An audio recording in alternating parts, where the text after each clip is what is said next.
does somebody want to remind us what happened last week? We raided the library. I don't know. Found a lamp that reveals invisible things. I don't know where we start. Zoe a lot now happened. has someone else's memories of playing the lute. No, but what happened at the start of last session? We arrived. You almost died found to some wargs. Oh yeah, we fought some morgues and almost All right. didn't make it.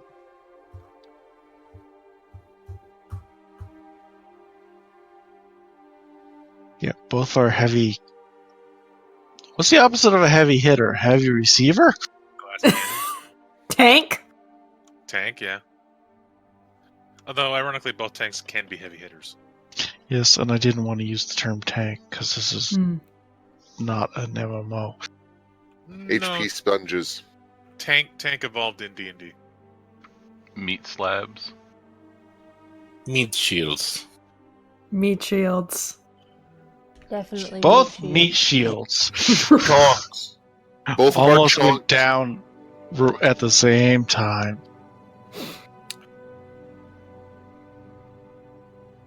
One of them went down repeatedly. And we explored some sort of temple. It has some books. Then we And a bunch of explored... arithmetic. Yeah.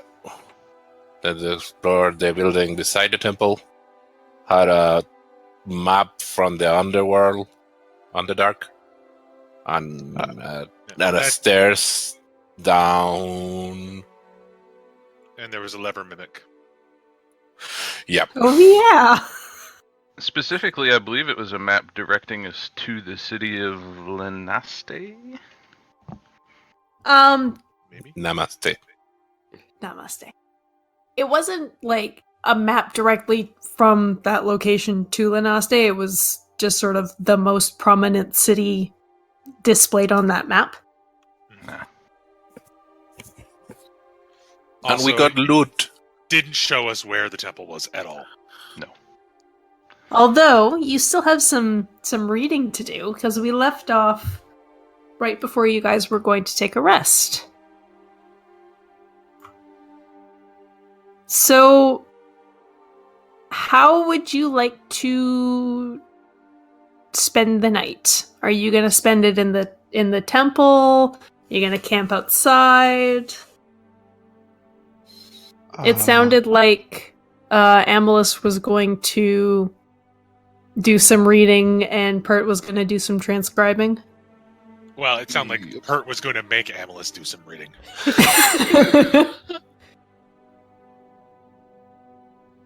How would you guys like to go about this night? I think we should stay inside the building, and then Zoe is going to set up alert, so we will be notified if we get attacked. If I look around briefly, are there any books that are in languages I speak that aren't common? There are not. Then I spend the night either keeping watch or sleeping. And long shot, none in Celestial, I'm guessing. No. No. Dwarfish and Elvish You only. never know. You never Yeah, know. it was believe. Dwarvish and Elvish, aside from the one book you found in common. We did find a book in common? Yes. The one that was in the Kurthik lair. See, now what Pert has to do is find that book in Elvish and Dwarvish and build a... You can Rosetta Stone. Build a Yep. cipher. Oh, trust me, I have plans to have Pert learn Dwarfish through through Rosetta Stoning it, so that way every time he talks to a dwarf, he's got the most archaic pronunciations ever. Yes, please to take us to Bar of the drink. Rock Tunnel Metal place.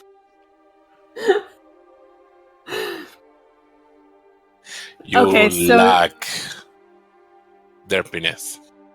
You guys are going to spend the night in the temple, probably in the library room, Probably. in the little office. It's defensible. Mhm. I'll It's a little snug, but I'll sleep kinda just outside. So if I'm not keeping watch, I'm still in the middle. Okay. And you guys are still gonna keep watch? Yes. So we cast alarm. She's going to sleep. Yeah, alarm and sleep. Can you just put alarm in the chat for me, please? One moment.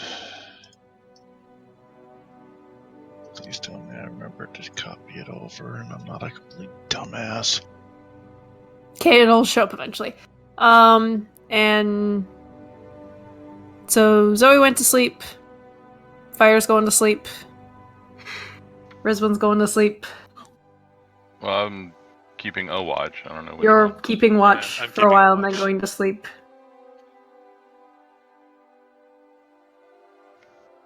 There it is. Okay, so you're alarming the room? Or just the door? I spelled that wrong. Probably the door to enter. Okay. And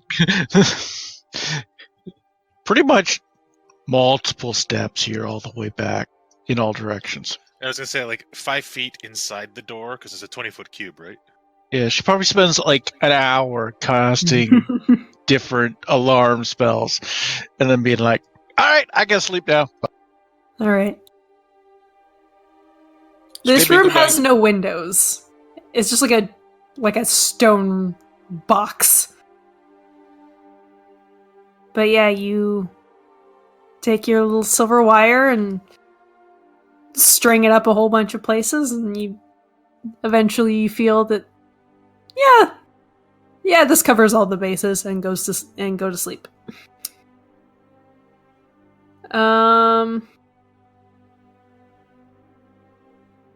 Amalus and Pert, are you Yo. guys reading books? Yep. And I am literally trying to see if there is a copy of the common book in Dwarfish. Make an investigation check. No advantage, so investigation.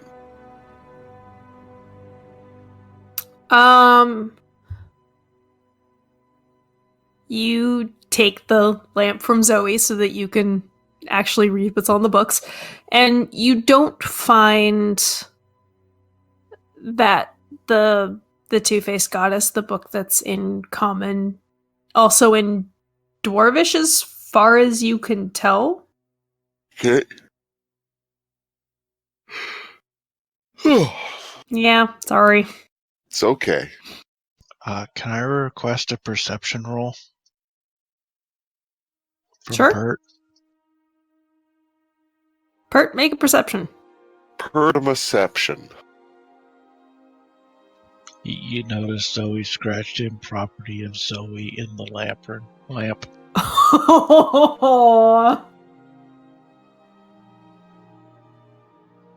Perception.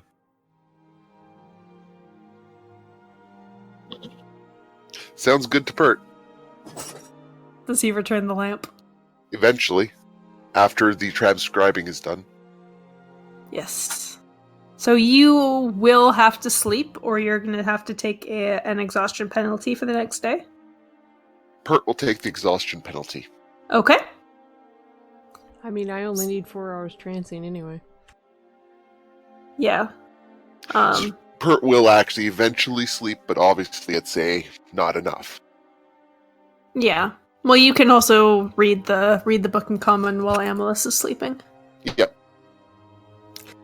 Just make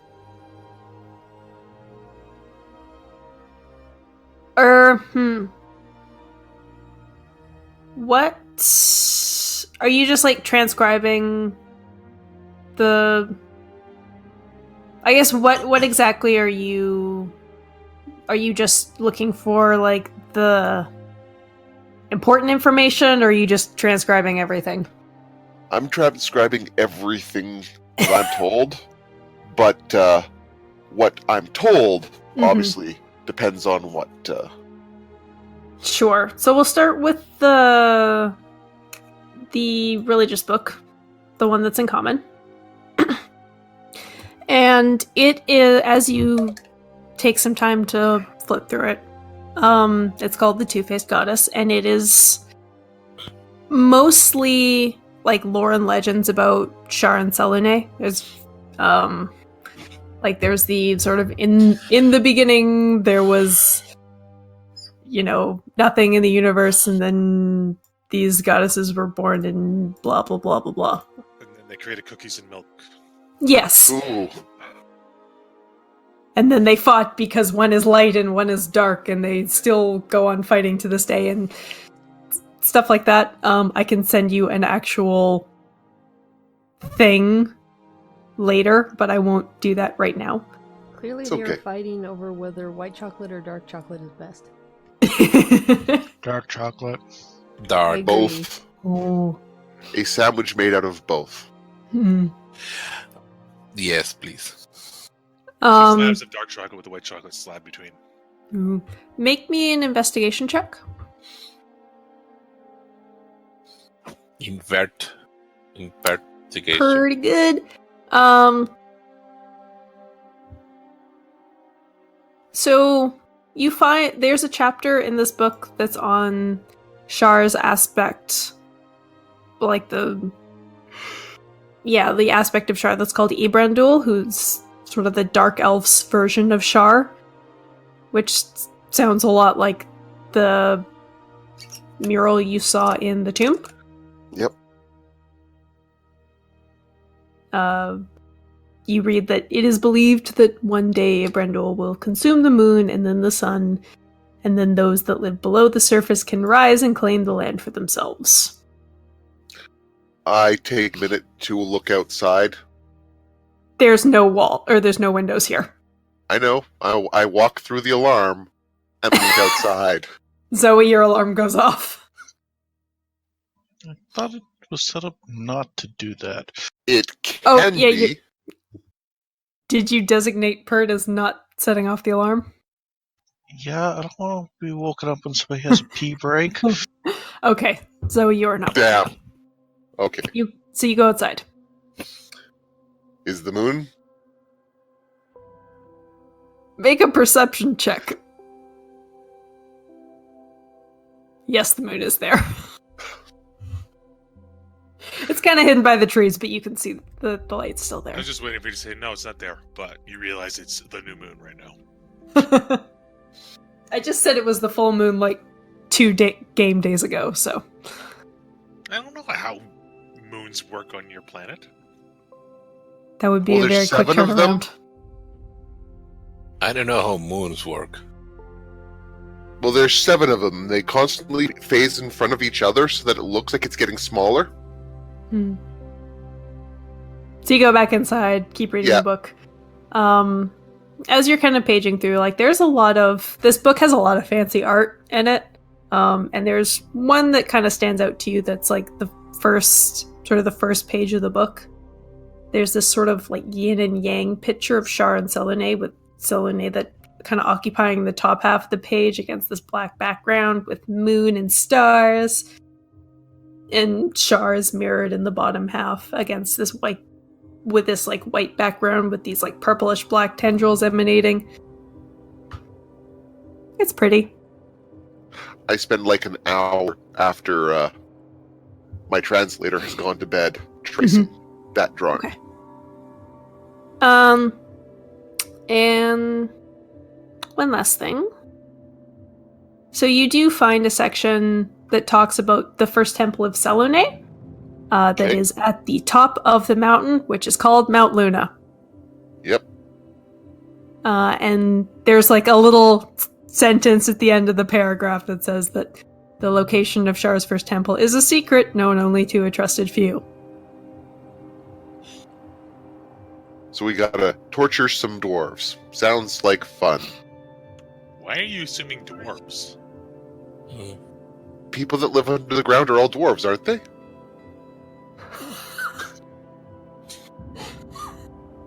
That sounds Camille goes to suspicious. bed. That is so specious. So knowledgeable and yet so ignorant. Well, there's the short people that live under the ground. Those are halfling dwarves, and there's the tall people that live underground. Those are elf dwarves. And Wow. anyways, Oh my god. So Amalus, you complete your trance. And you wake up to Pert with his nose in a book waiting for you. Melis is sleeping outside of the room. Not quite next to fire, like, a few feet away, but he seems to have warmed up to him a little bit.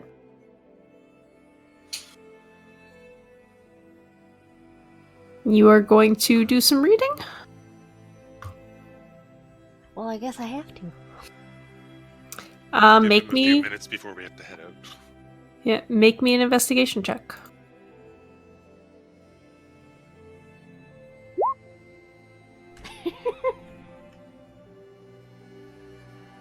Well, Alice is just anxious to get going and get outside, I think. yeah, but Well, Amalus I- only has to sleep 4 hours, so it's still like 1 in the morning. Oh, right, yeah. I'm a little groggy getting out of my trance. Hmm. So you just pick up a book and start reading, and this is the one about all of the Elven kingdoms. And it's called the 12 Elven Kingdoms, and you sort of get into it expecting to hear about this great city of dark elves in the Underdark. And Hello. no, there's nothing in there about that. Oh, It talks about... Oh, Huh? Oh! fuck. Were you muted this entire time while telling a story? Hello? Hello? hello. No, a snake friend pushed the button to down the volume, so I didn't hear what you were saying. Oh. Make friends jealous. Oh. Snake, stop. He's doing a goof. I'm sorry. Keep That's okay. going. Where was I? Oh, yes. So it talks about the 12 Elven kingdoms that originally made up the south half of the continent. And how they were, like, constantly at war with one another, and over time, sort of the kingdoms fell one by one until there was only 4 left. You know, nor care about none of this. Yep. So you just kind of throw that book aside. Go to another one. Make another investigation check. Bonus action, look disappointed. Still a bit groggy. Yep. You pick up another book, and like these are all the books you kind of set aside from earlier. So this one is about the Underdark. And you do see like this ancient city of dark elves that's named Lenaste, mentioned a few times. And talks about like some other societies that live under the surface, Durgar and deep gnomes and stuff like that. There's like really nicely printed, like kind of Tolkien style maps in there. They look very like you kind of pull out the other map and compare them, and they don't quite line up. It's probably more for, it's more artistic than accurate. But there do seem to be, like, there's numerous cities kind of named on these maps, and there's, like, beautiful pictures of these highways with, like, these giant sort of arches and pillars above them. I show the maps to Pert. Pert is delighted.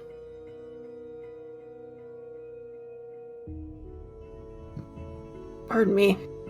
But yeah. I mean, I don't think any of this particularly interests Amalus. Quite. So you're just kind of like paging through. Yeah. Nothing about Sheras' first temple. And then one by one, you all awake. There's no sun to wake you up. You're in a stone box.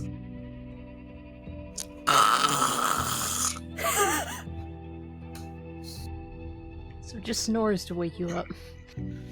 Mm-hmm.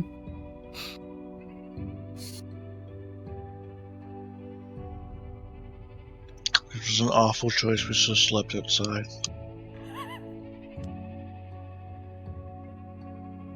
Nothing seems to have accosted you in the middle of the night. Aside from the snoring. Yep. Zoe has cold sweats.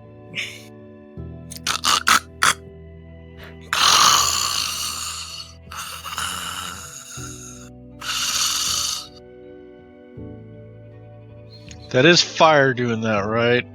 Yes. Fire gets kicked in the shins. Wake him up. No. Well, good morning. Hello there. Are you guys still reading? It's fascinating.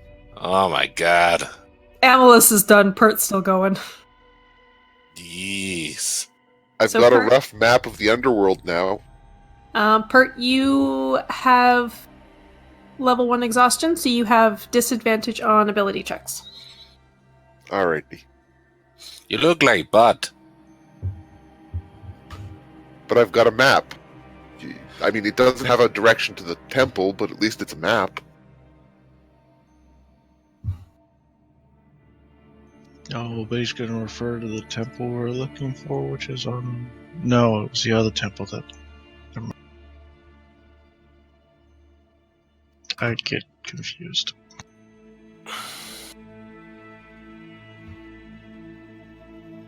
Just give me a sec. I'm sending a thing. So, what are you guys going to do?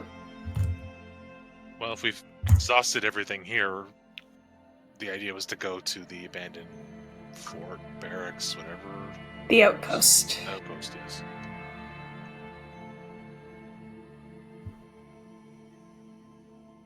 All right. So if anyone finds a valid reason to stay, excluding Pert looking at books all day, I say we go.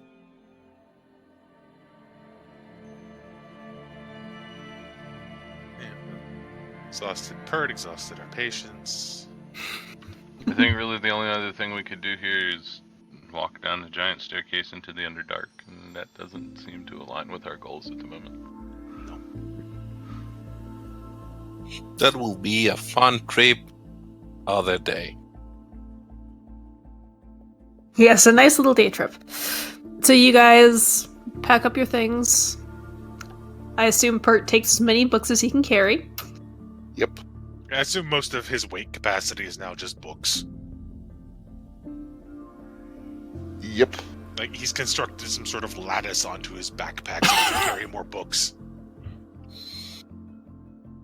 No, that would risk damaging them. I've very carefully wrapped them in my bedroll and used my bedroll as a shield over top of my backpack, so that way no water can get into the books.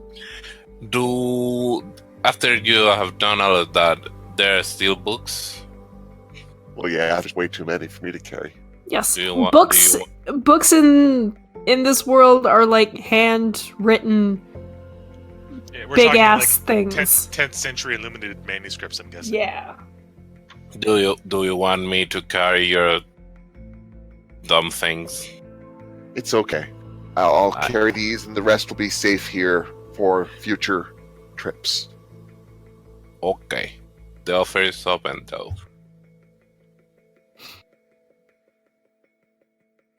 All right, you pack up your things and head out.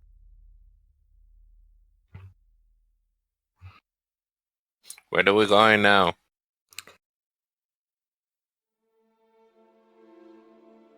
I believe Amalus knows the way. Has a vague-ish map. And can't get lost. So while you all are once again traveling through the forest, I would like somebody to roll me a d10, please.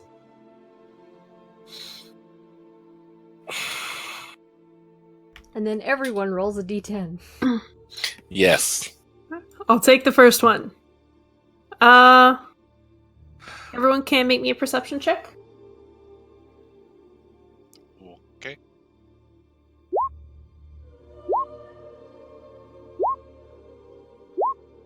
Pert might be tired, but he still sees. Mm-hmm.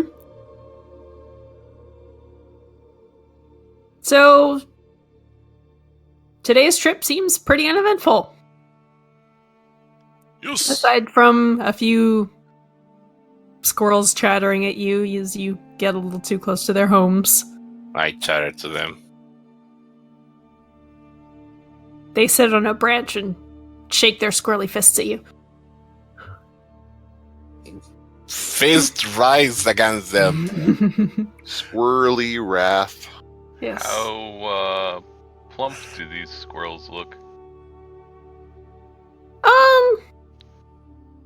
Yeah. They're okay.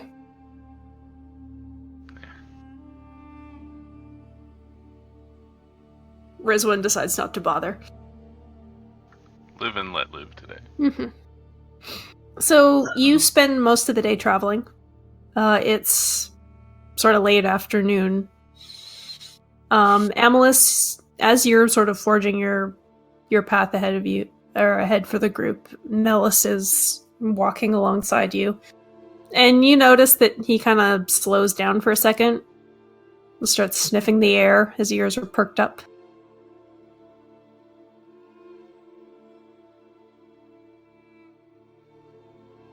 Then a couple seconds pass, and then it's as if he's just forgotten you exist. He just makes a right and starts walking away.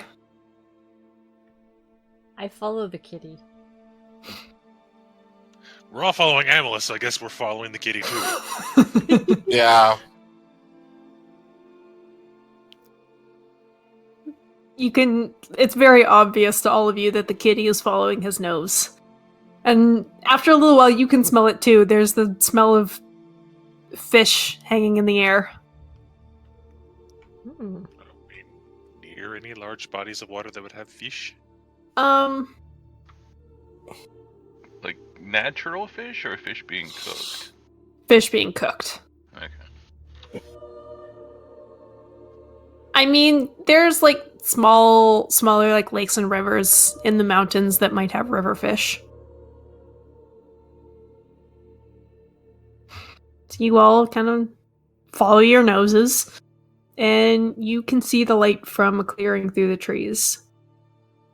They're strung up on like a smoking rack, are a dozen or so fish, and there's this smoking fire below them. Behind it sits a small log house, and standing in the doorway of said house, you see a familiar person. The older elven woman who killed the ghouls that got near your camp a few days ago. That she's got that gray streaked blonde hair still done up in a similar bun. Mellis kind of carelessly steps on a twig that snaps as he walks into the clearing, just focused on that fish. And her head snaps toward you, and the first thing she sees is this giant displacer beast heading for her food. And she immediately grabs her crossbow from a nearby stump. I mean, it's more like a, small displacer piece. Still a big cat. Still, Well, yes, a big large, cat. Small six-legged displacer beast, tentacles. though. And she is going to fire an arrow.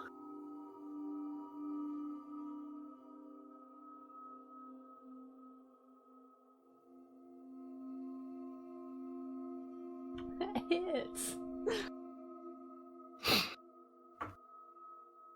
I yell out for her to stop. So this crossbow bolt all of a sudden is sticking out of the paw of Melis, and he yelps and kind of springs back a bit as you rush into the clearing. And she immediately just like points her crossbow towards you. Does everybody else follow or stay back? Hello. Follow. Follow, yeah. Attempts to slide to the side. Just waving hand, no arms. Hello. Melis hisses and then runs behind Amalus. As she has the crossbow still pointed towards you all. Why are you here? Fish. Cat. I pointed at Amulis. They were supposed to be guiding us through the forest, and we ended up here. Sorry.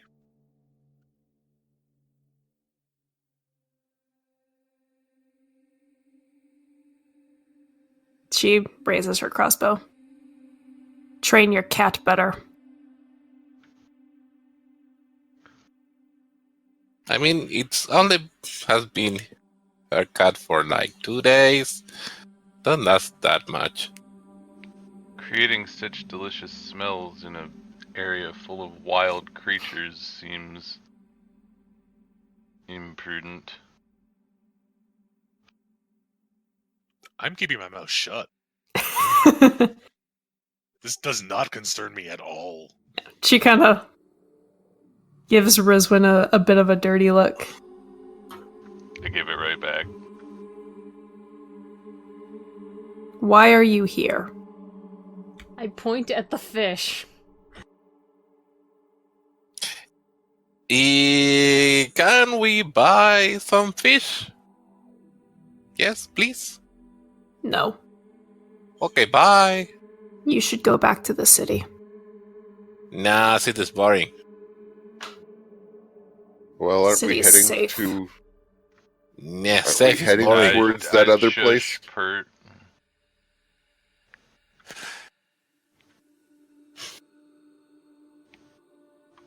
By the way, is the arrow still sticking out of Melis's paw? Yep. Will he accept some medical attention? Make an animal handling. I don't know if I should. I give it a try. Ooh. He's a little hesitant at first, but yeah, he lets you pull the arrow out. I break it off, like break it in half and Yeah. pull the skinny end out. He kind of like hisses at you a bit, but doesn't try to pull his paw away. Rizwan and Kamel, make an insight check. Ooh, insight.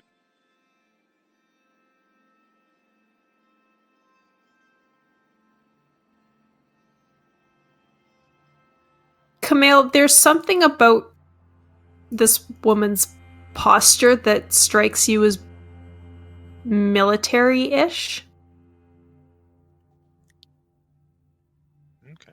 Like screams soldier. Yeah. Where'd you serve? None of your business. At this point, I'm trying to just herd everybody back into the woods. Yeah. Yeah, I tend to Okay, agree. We don't need to bother this lady. Hello, goodbye. That's it.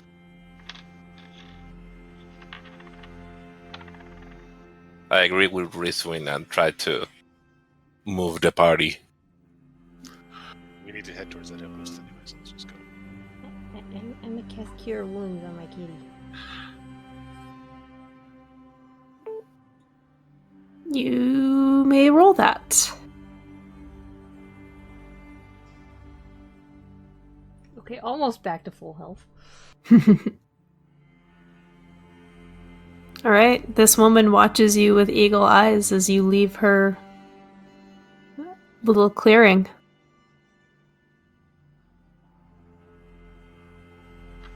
As we progress, I'm going to take up a rear guard to make sure we're not being followed. Make a perception check.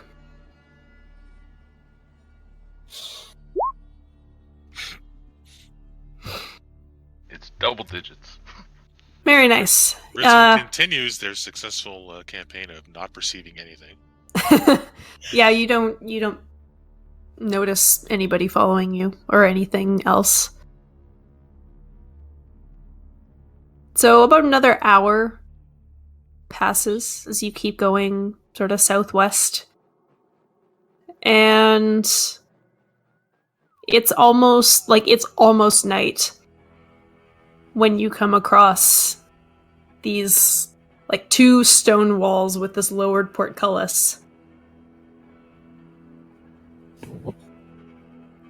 that seems rather outpostish to you, especially because the two walls just kind of crumble away into nothing after about 2 meters on either side of the portcullis, so it definitely looks pretty ruined. Sounds good. But it is almost night. Well, staying as 50% of us can't see in the dark, I'd suggest we make camp. Yeah. I suggest we make camp like a quarter mile back into the woods. That's smart too.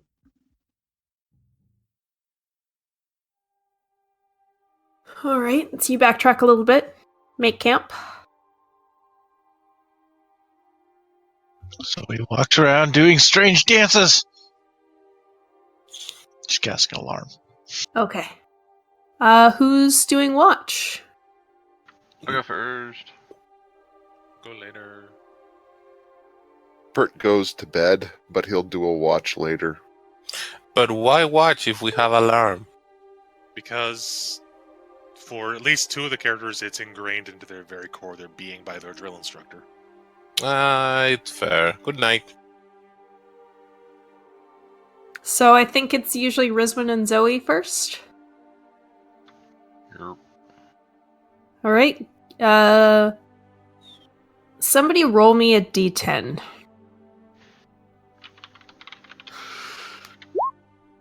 Ooh. Ooh. Okay. I don't know if that's good. Good, bad, or ugly? Rizwan and Zoe make perception checks. Rizwan, you are disadvantaged because it is dark.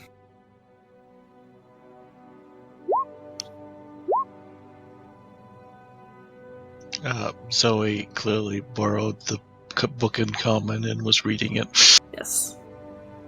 And she also Actually took her paying lamp attention back. for Sorry, Nibbles? I'm actually paying attention for once. You are. It's not You focused think on you your book. hear some, like, animal noises a little ways off? Like, towards the outpost, but nothing seems to be approaching.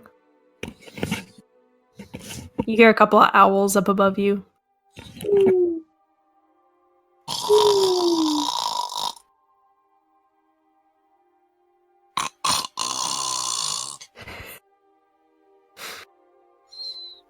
That's about it.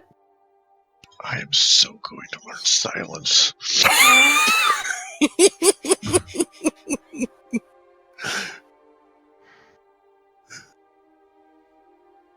Second watch. Fire and Amalus, make me perception rolls. But why? Because Okay. you were told to. Yeah, I was told to.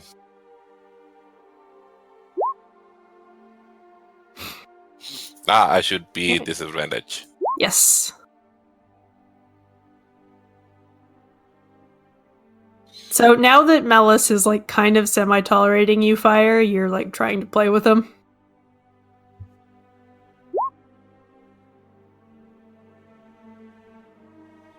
He's mostly still tolerating you.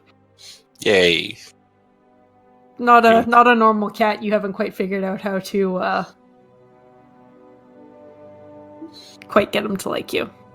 Like, But Amalus, you're just sort of sitting there watching the two of them, and you hear the same owls that Rizwan was hearing up above.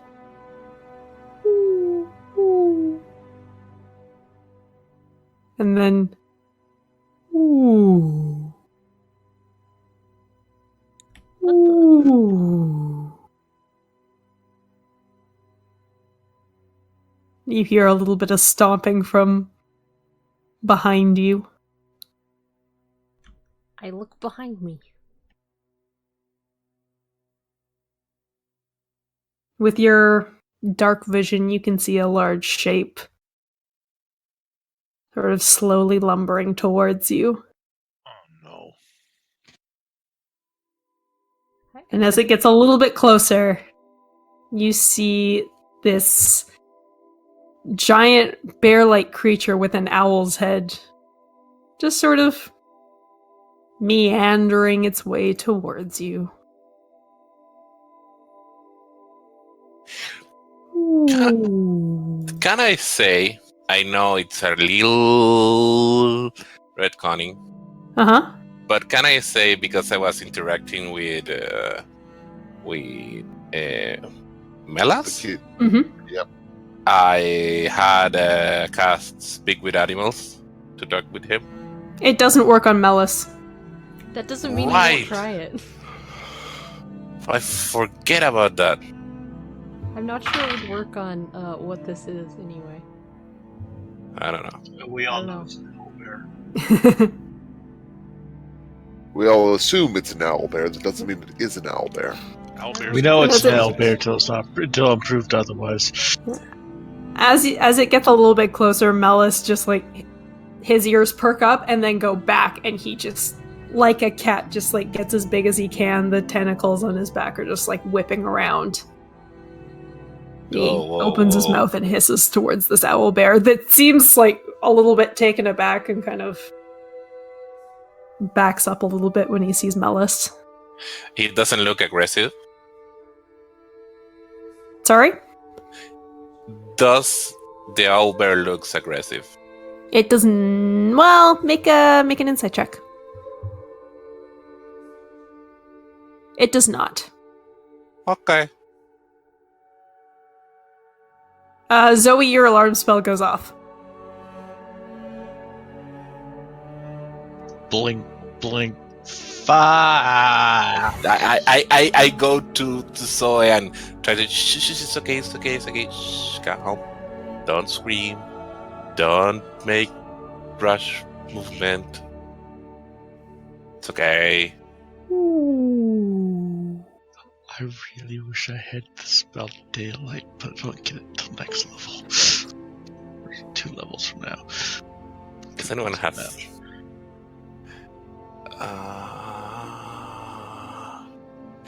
Can I? Being that I know this, maybe not all bears, but animals in general, can I see if he is in some sort of problem, pain, hunger? Why he would approach some strangers things that might hurt him? Make another insight.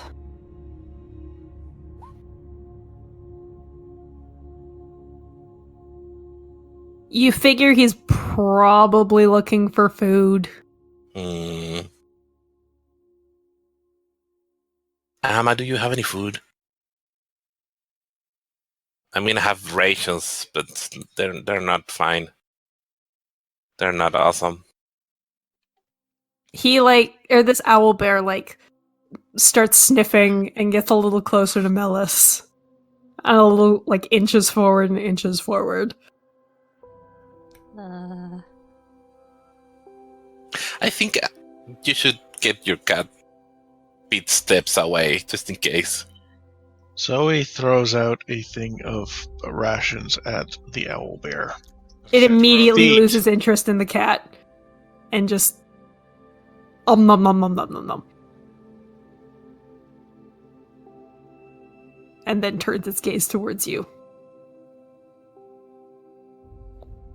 Ooh. Ooh. Anybody want to see Zoe get her arm ripped off? Yeah, figure I'm still asleep at this point. Same. Both of you make perception checks at disadvantage.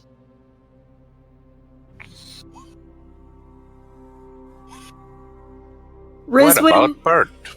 Oh yeah, Pert, you too.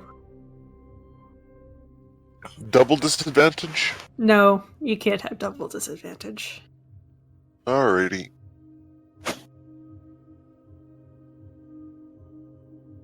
Rizwin, something causes you to wake up. You're just sort of laying there like, what's wrong? And then you hear from like 10 feet away from you, ooh. You're having way too much fun making that noise.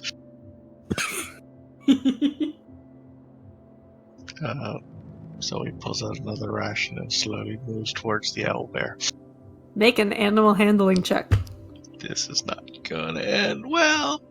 Can I give myself guidance? If you had done it before you pulled out the ration, I would have said yes. Can I help? No. No, I think this is Zoe's. Goodbye, everyone! Oh,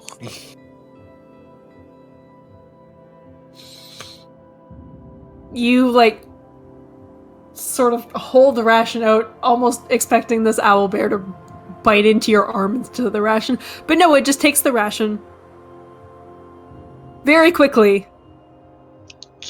Like, you're pretty sure that it would have... As it's, like, nomming on the ration right beside you, you, like, kind of... You pat its head once. It's soft. Then you touch it again, and it, like, quickly jerks its head up. Ooh. neat. It like goes right up to you, Zoe, and starts sniffing you. I give Sully more rations. Zoe, do you have more rations? Probably. Oh yeah.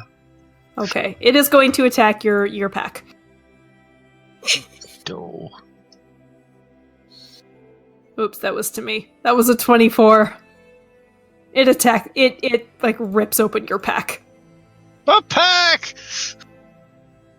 And gets it there, like, is like pawing through the stuff to get to the rations, and is just like ripping wrappers and nom nom nom nom nom nom nom. My gently leaf-wrapped rations. Not anymore, they're not. I'd say everybody is awake by now. Can I know if it's a beast or not? Make a nature check. It is not a beast. Dang it. Quickly light the lamp and shine it directly at it. No. My rations! And all my other shit. I'll give you rations. Does Camille eventually wake up from all the noise? Yes. Yeah. Both Camille and Pert are also awake now. Everybody's awake. Is there any wind tonight? Just like a tiny bit of it. Zoe is yelling at this thing to leave her rations alone in Celestial. Make an intimidation check.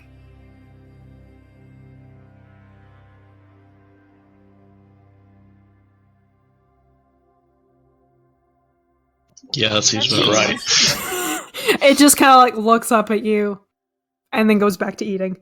I grabbed 3 rations and Fanny like, hey, come here. Come here. Make an animal handling. Dang it. Ooh, 69. Oh, it notices you and your rations. It like leaps over towards you.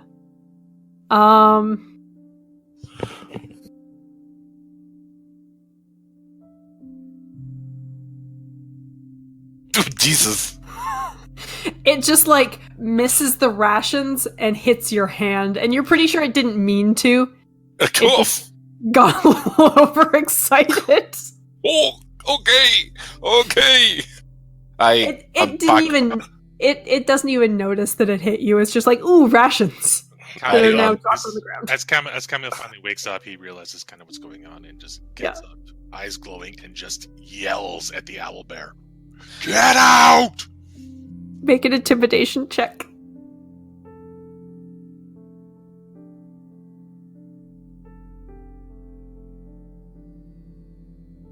It like you see the food almost fall out of its mouth as you yell at it, and it just goes bolting into the bushes. Oh no, come back.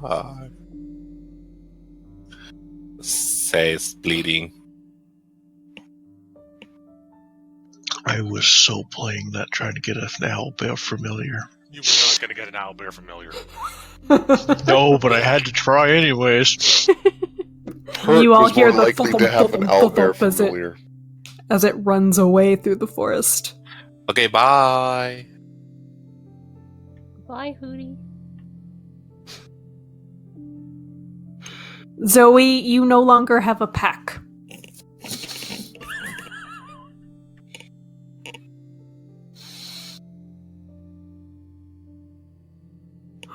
Rizwan, whatever you were about to do, Camille just like took a step forward and yelled at it, and then it ran away. Okay, so I'm I'm not upset by this. I'm Pert rolls over and goes back to bed. Congratulations, you have quote-unquote defeated an owl bear. what time of the night is? It's the middle of your shift. Okay, someone else can take the shift, please. Good night. Well, I'm awake now. We'll finish this shift. False. Very No. sleep. So rub Emily- a bunch of Looking at ash back, from like, the fire on my exposed skin before I go back to bed. I just start cursing in a language no one but Zoe understands. Those words aren't very polite. I know. Cursing in Celestial is like very particular. Epically blasphemy. Okay, so Amalus and Camille finish out the shift, and then Camille stays awake as Pert wakes up for the last shift. Both of you can make a perception.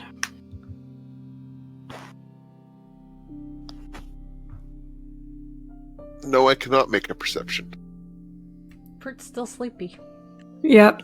And Camille is just too busy keeping an eye out for that one particular owl bear. And just being angry at Yeah. people being idiots.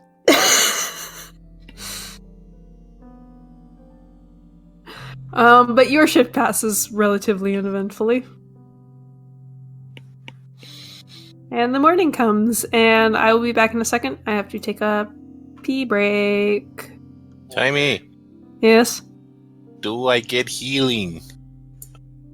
What do you Like mean, long do you get rest? healing? Yes. Everybody had a long rest. Okay, I got hurt, okay? Oh, from that. Yeah, like you could have used your hit dice and then those would have replenished. Oh. That's fine. Okay. I'll be back in a second.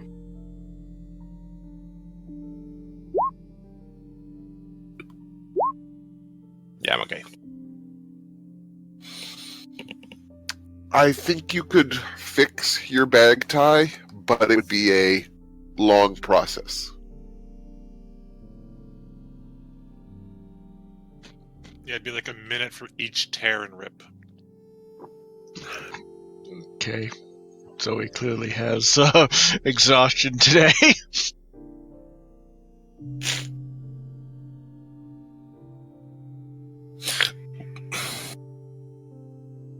Sorry.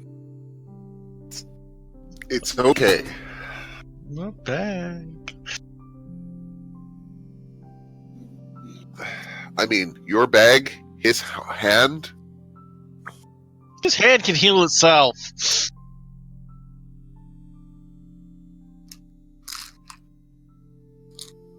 I mean, only because it didn't rip off his head.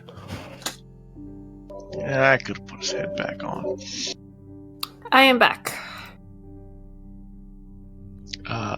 So, can Zoe spend the night mending her bag?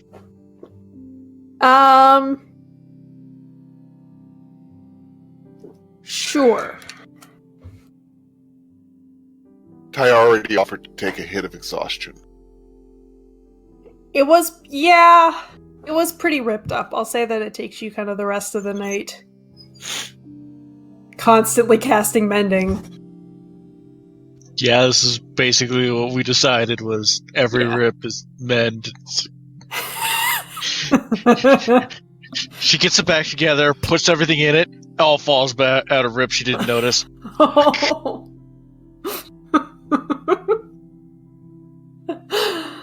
Okay. So yeah, you spend the night fixing your bag. And as the sun starts to peek through the trees, your bag is fixed. You were just about to try to go back to sleep, and everybody's starting to wake up now. At the end of the night, she cast Prestidigitation to turn purple as well. Clearly was a new bag at this point. Might as well be a new color. Mm-hmm. Zoe has a purple bag now. Bag of Theseus. Yeah, just wait. I'll get a bag of holding. I always get a bag of holding. No magic campaign. I highly doubt it. It'll happen. Not sure how.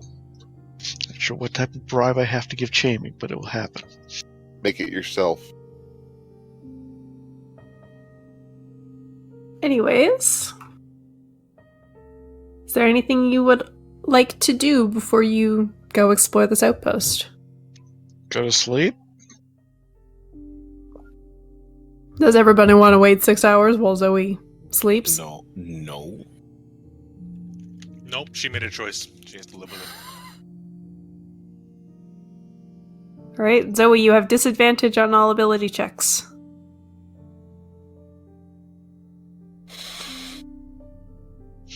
Gently poke at fire. Turn into a cow. I need somewhere to sleep.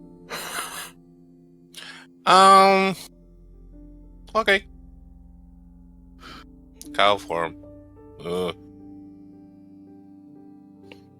So he will attempt to sleep on the cow like a cat sleeps on the back of a couch.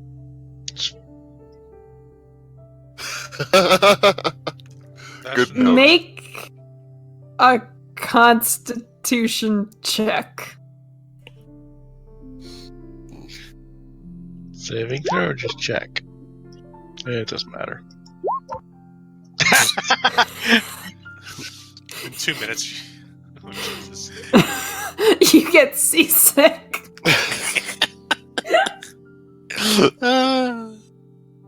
Yeah, So but you're the one that's got puke on his side. No. She sleeps while we're traveling. But because of the seasickness, she's still exhausted. Yeah.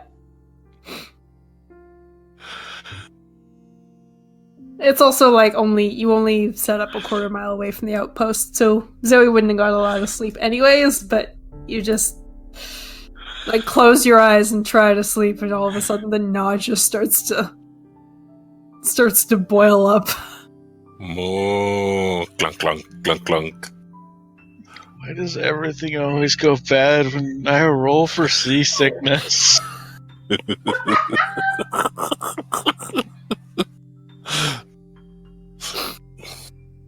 Alright, so it doesn't take you very long before you get to this outpost. Why am I a cow? I don't want to be a cow.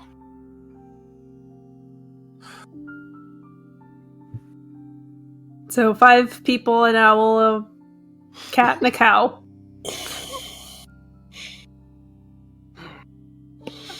As you get back within viewing distance of this sort of this portcullis and wall fragments, I would like everybody to give me a perception check.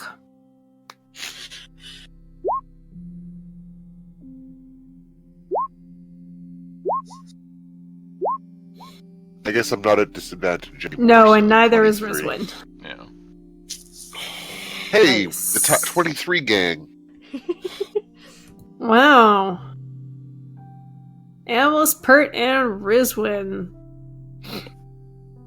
So you kind of like walk around a little bit to get a better sense, and you can sort of see where some of the outside walls are. A lot of it's pretty grown over, but as you kind of look into what you assume was once this outpost, there's like this big empty area in the middle that is now no longer empty because it's full of shrubs and small trees and stuff. And then you can kind of see where there was like one building on the left and one building on the right.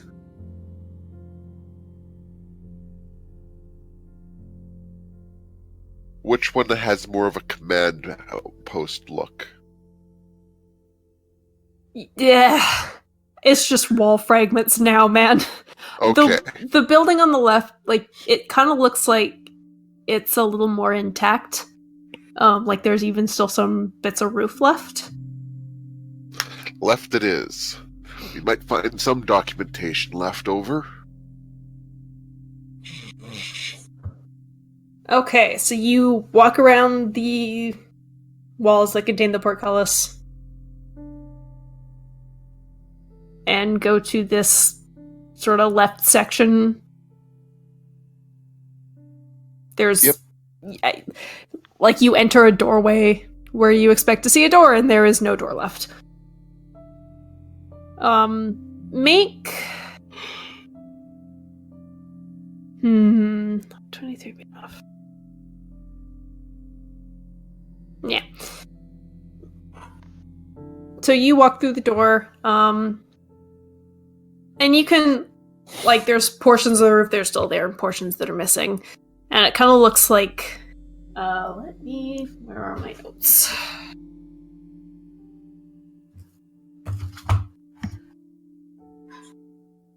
So you can kind of see where there was once a room to the left and a room to the right. You can see beds, or the remainder of beds, through the door frames, or the doorways. So most likely a barracks of some kind. Probably.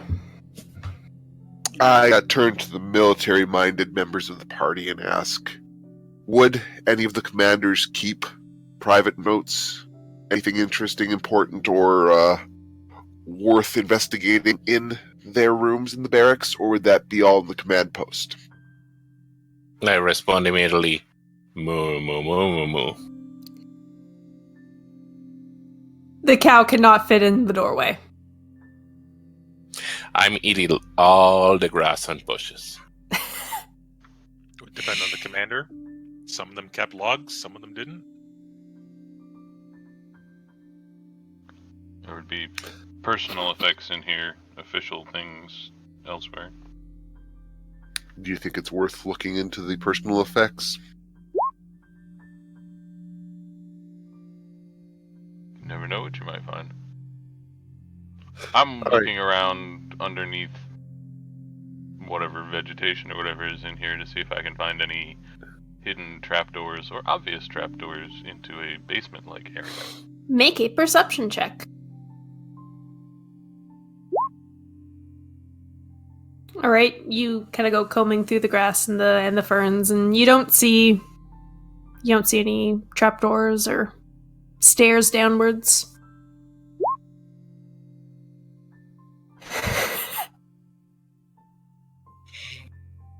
Zoe and Cow are staying outside. Cow is attempting to help find trapdoors by eating the grass. Yes. I mean, let's say yes. I'll warn you right now, if the cow tries to make Zoe feel better, she will electric blast him in the face. I know my limits. I'm going to investigate the damn barracks. All right. So you walk inside, you walk towards... so there's you see a whole bunch of, like a room with a bunch of bunks on the left, and a room with a bunch of bunks on the right. Left. All right, so you walk through the doorway there, and there's a whole bunch of Just a whole bunch of plain beds that are mostly disintegrated. 21 investigation. There is a lot of mushrooms in here. Where there once may have been mattresses of some kind, it's just fungus now. Fungus. Fungus.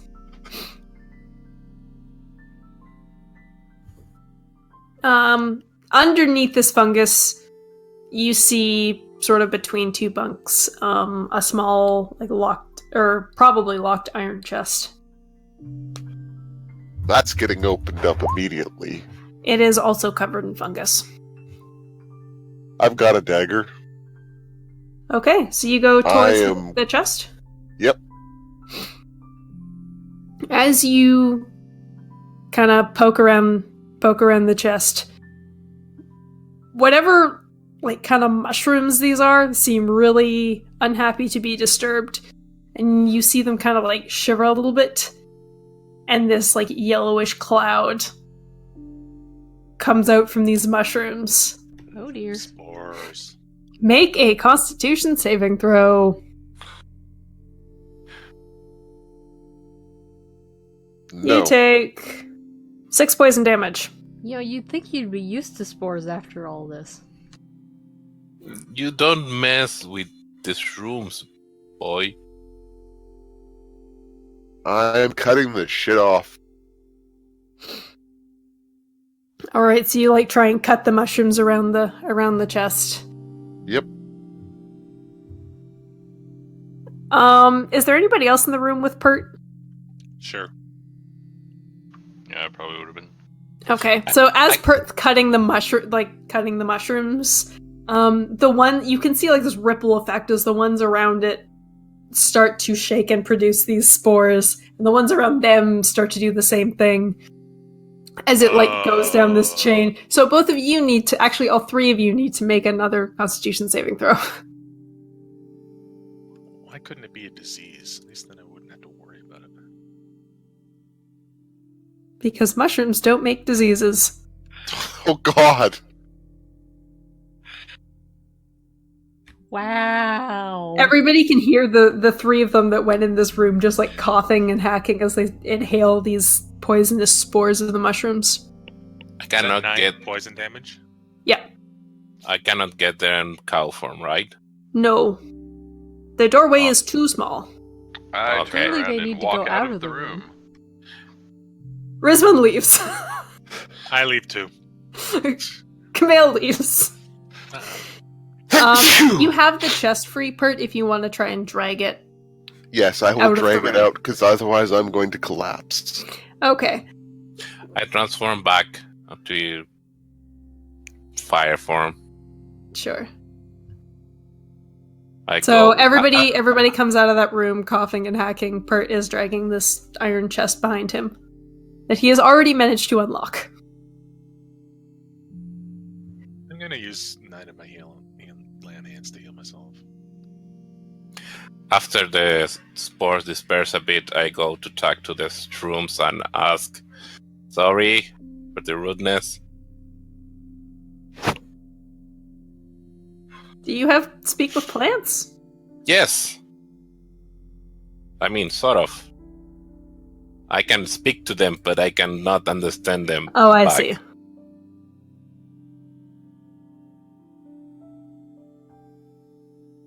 Okay, you talk to them. They kind of like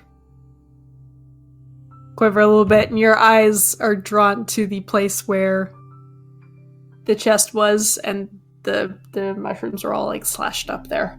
Oh, I'm sorry.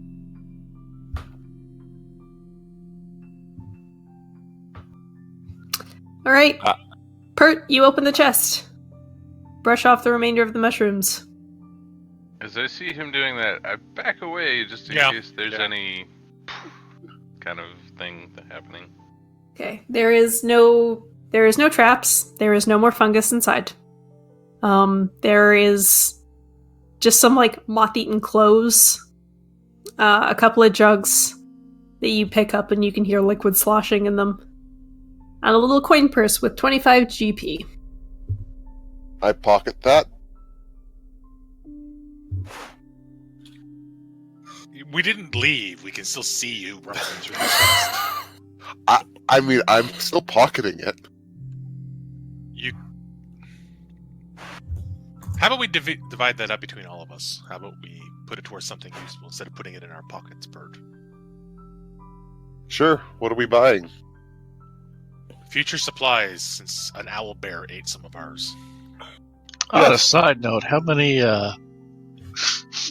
rations did I lose to that owl bear? All of them. Oh, I'm gonna need some food. I'll share my food with you.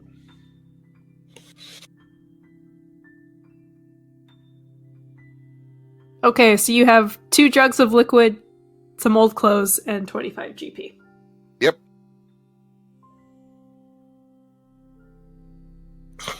What next?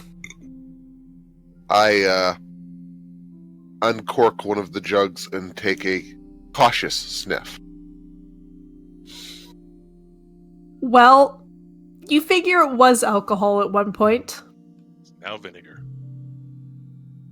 Anyone have some salad? 350-year-old vinegar.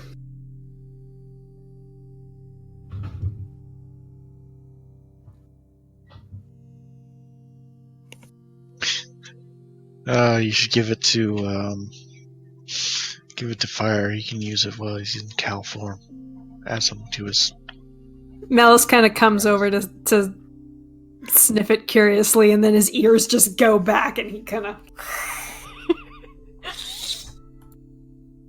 I'll go back outside. So what did we get? Couple of coins, some jugs, clothing if you're interested. No, I'm not.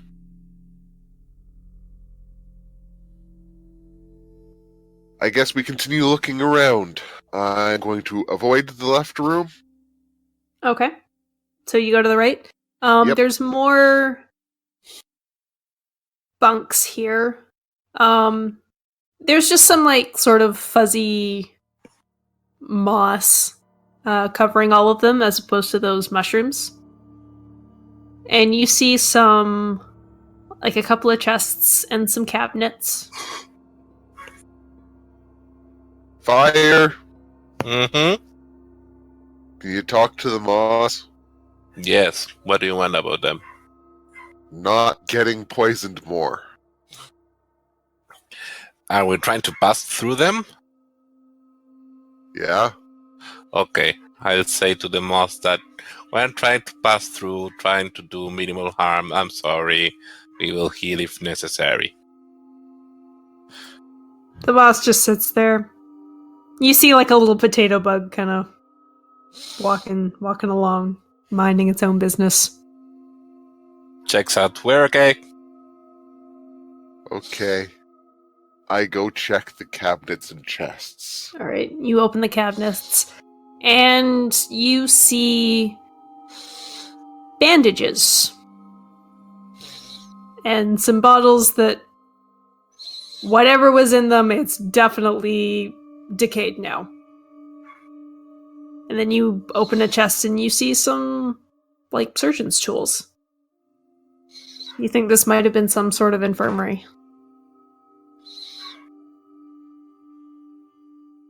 Hurt pockets the tools. You now have surgeon's tools. Though they need a little bit of TLC. Yep. And, that's about it for the contents of that chest. Yes. Yeah, it's just medical stuff as far as you can tell. I'll bring back the extra bandages and offer to share them around the group. They have been sitting there for a very, very, very long time. You might not want to put those on an open wound. Oh, okay, they are actually decayed. Yeah. Okay. Never mind then. No, I like the fact that Pert still tries to share them because Pert just does not understand social signals at all. Okay. And we're like, back. no, no. Mhm. No. You could see, like, there's a hallway and more rooms up ahead. continue investigating. All right. You kind of brush a fern aside as there's this hole in the roof over the next part of the hallway, and there's another room to the left and another room to the right. The room to the left has more bunks and more mushrooms, although these ones look a little different than the last ones. Okay. Left again. You go left again. More bunks. And yeah, just everything is covered in mushrooms. But these are like a sort of brownish gray, where the last ones were just white. Fire! Okay. I mean, I can ask for light to passage, but you need to be careful, right? If you harm them, they will defend. I mean, are these food mushrooms or are these defend mushrooms? Okay, let me see them. These are food mushrooms. What God said. Zoe, we've got food for you. Picking them, saying sorry. Remember, they're fungus. You're not actually hurting them that much because it's the fruit. You're only picking the fruiting body. You're not picking the actual. It still hurts.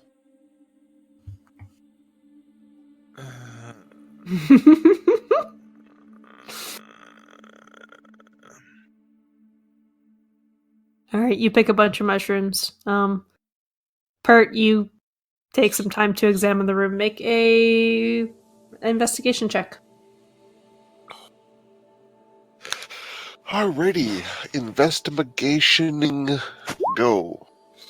There's no +4 on that. You don't find anything here. There's no more chests or Alright, crates or barrels or anything that might contain anything interesting. then on to the 4th room. Okay. This has barrels. Probably supplies and stuff. Still Yep. worth checking just in case. Probably very rotten too. In each room, I'm still looking for trapdoors, by the way. I will save you some rolling until you find none. Do you crack open any of the barrels? Yeah, no, I'll take my time and check each barrel. All right. It was food 350 years ago. Yep. Kinda expected that. Yep. Yeah, this just looks to be food storage. You move on farther down the hallway. Yep. Left or right. These Left have first. intact doors. Ooh. Ooh. So you walk through the left door. It's not locked. And the roof is like completely gone from this room. And you see a very similar statue to the one you saw in the temple. And there's just Crap. like grass and ferns covering the ground. You think this might have been like a little makeshift temple at one point. There's some more mushrooms in the corner. Of what God? The edible kind. The same Presume in a god. jar.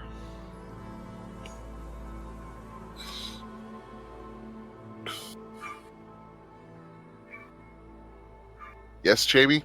What? Is it What? jar or not? It is Char. Sorry, I thought you were talking Okay. about the mushrooms. No. The mushrooms in I- a jar.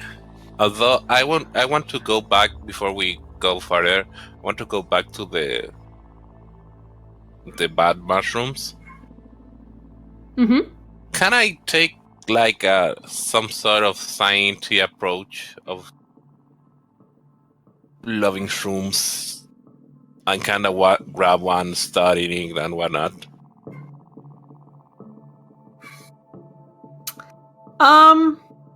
Sure? I'm thinking more for a role-playing loving shrooms perspective more Okay. than trying to getting something out of it.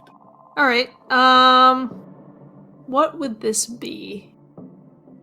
Straight up nature. Yeah. Yeah. Give me a nature roll. Oop. Alright. You have, being from not this area, you have never seen this kind of mushroom before. And it, just sort of from what you saw before, it seems... You've never seen a mushroom that's quite this aggressive in its defenses. But yeah, you can take one, and it kind of like puts out a little more of this spore cloud, but it's not actually enough to do you any harm. They seem to have blown their load, so to speak. I'll have them to study later. Okay, you take a mushroom. While everybody else is in the shrine. Mm-hmm. Anything else of note in the shrine? Obviously not trap doors, but Make a perception check. sure. You see, like, you kind of go up and examine the statue and the area around it, and you see this, like, big crack that kind of goes through the legs of the statue. And this impact, it almost looks like somebody struck it. Huh. Struck it like they were trying to deface it, or Maybe? You can, like, clearly see this impact, but, you know, it's not completely destroyed.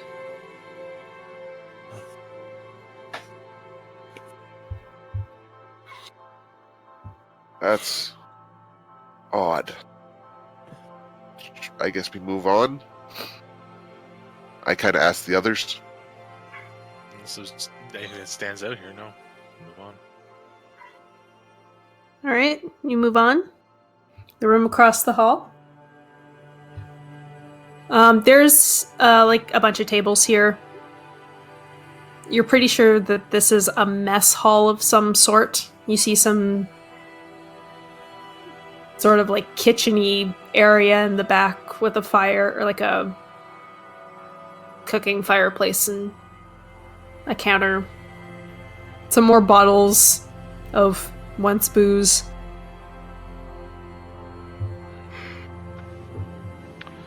Pretty much everything we've come across so far has seemed to be hundreds of years old. Yes. Yep. Does anything seem to be different hundreds of years old? Like, for example, the shrine, is it the same age as everything else around it? Do a Carbon 14 investigation. Make an investigation check.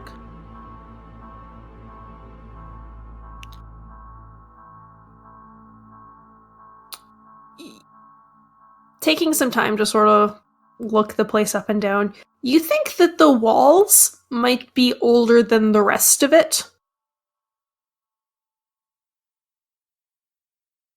Like, this place might have been something else before it was an army outpost. Reasonable.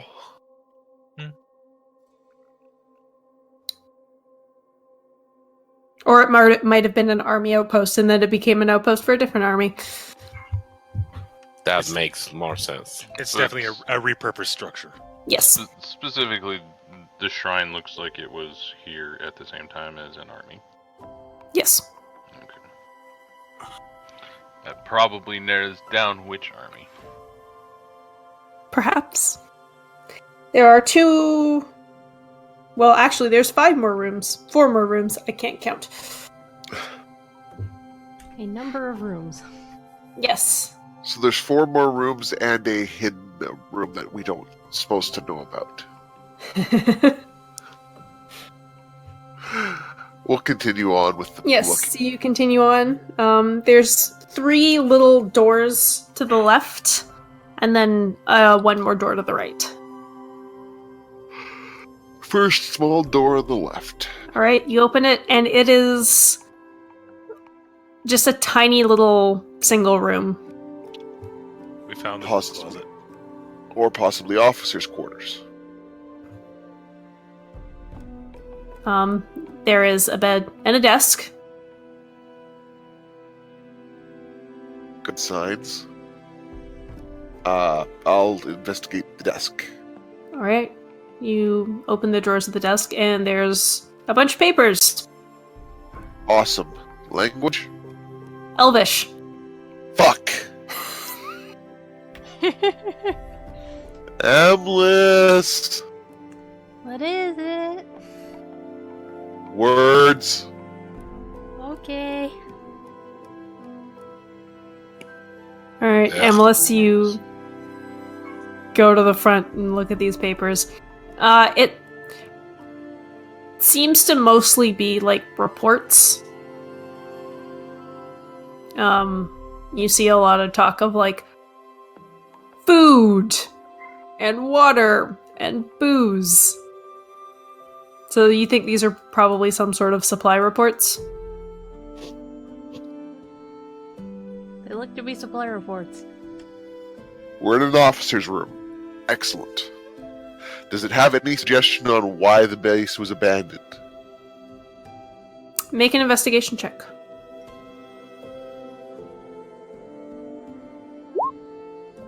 It does not. No. Well, I guess if they were suddenly ambushed in the middle of the night, they wouldn't exactly have time to write a report about how they're being murdered. Amelis is too busy thinking, what are pumpernickels? It's a type brand, dear. Wow, you can read my mind?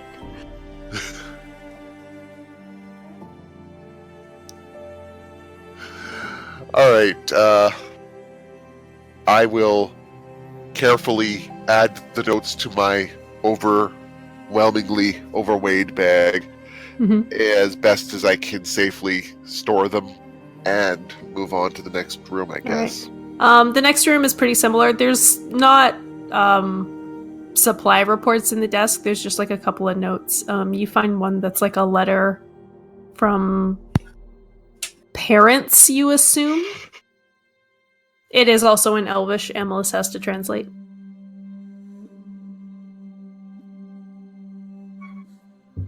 Is this a damn you for leaving us and going and joining that horrific cult note? Or is it a we believe in the hard work you're doing note?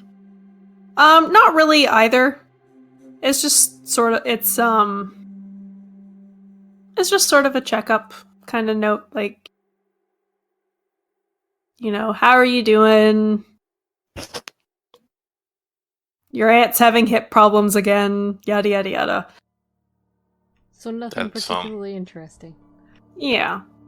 Whoever this was seemed to have a okay relationship with their family. I check for any hidden chests or coins under the cot.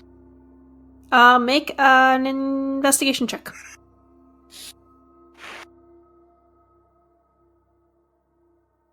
You find a chest under the bed. Alright, I will check it for traps. Okay. I'll say that you know there's no traps there.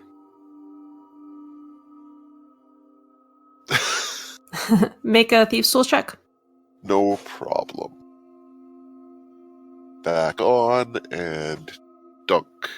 Okay, you open it without not too much trouble. You find just a little coin purse. It's got 63 silver, 3 gold, a couple sets of bone dice. I offer the bone dice and the gold to Amelis. I pocket the silver.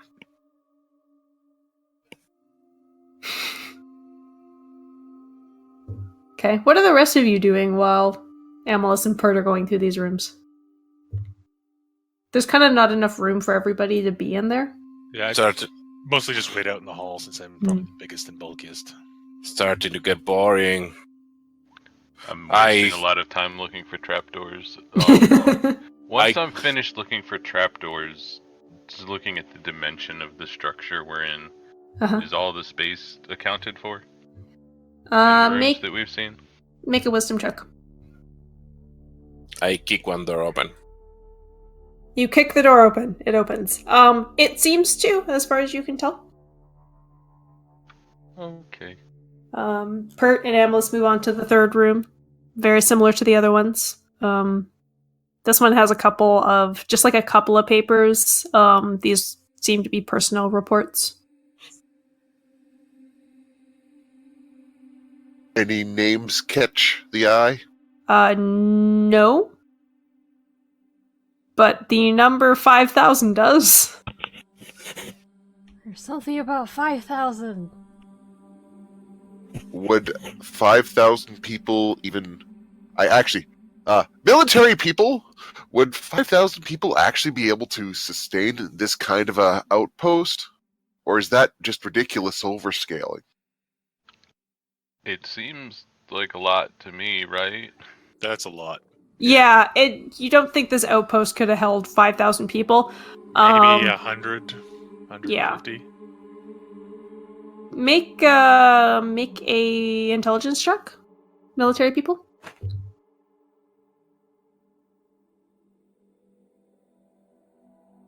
That could be related to like a number of the sort of force at large, as opposed to what was just happened to be here. Oh, so sort of, this is like force projection in the region. Yeah. That's your best guess. It's probably the number of troops in this region. Spread over various outposts, forts, camps, etc. Yeah, it's still worrying, because elves live a long freaking time, and if we're going to be going into their territory now... I don't know if I want to deal with 5,000 people. Camel just sort of shrugs. Do what we have to do. Oh yeah. So, Fire, you kicked open the last door. Yeah. Can you walk in? Yeah. Okay. From what you've seen of the other places, this room is quite a bit nicer and quite a bit roomier. There's like the remainders of purple drapes that are hanging over a window. The bed's still intact. It looks comfy. Or it would if it wasn't like super dusty and covered in mold, question mark? I do an investigation to try to see things behind the bed and stuff. Why is there a cow in the room? I was going to ask.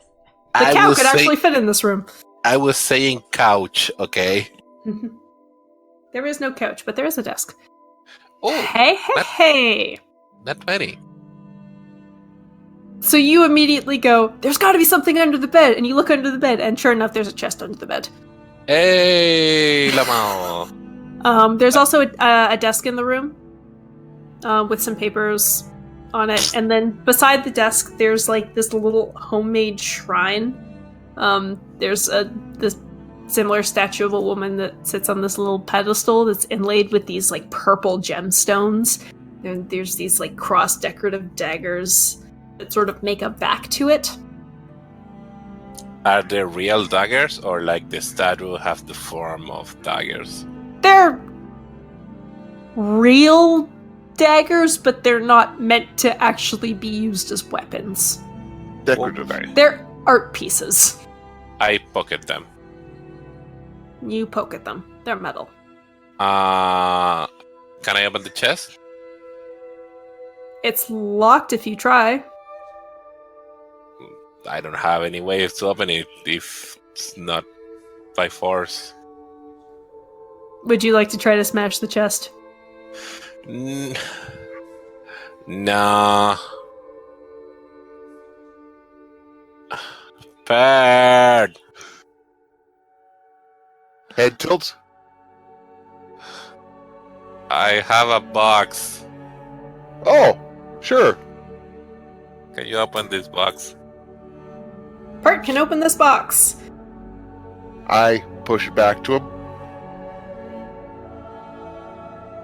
What is it? Fire, you open it, and it's just money. Hey! You How find 111 GP many? and 124 silver. 111 GP Yep, and 120 silver. 124. 124. Yep. Everybody hears Fire go, woohoo! Cha-ching, motherfucker! Just to add a character, I love the fact that this is the druid who is like, money. I can do things with money. I mean, I don't love money per se, but I know that money can buy neat stuff. It's shiny. Fire. Yeah, also shiny. We like you shiny. probably didn't encounter money until you came to this nation. And Really? you just like, yeah. On my town? No? I would Yeah, we imagine it's probably more of a didn't barter have- system. Yeah. I would say the best your town probably had would have been like barter. Yeah. Yeah, especially considering it was a village, not a town. Guys, look all the shiny things I got.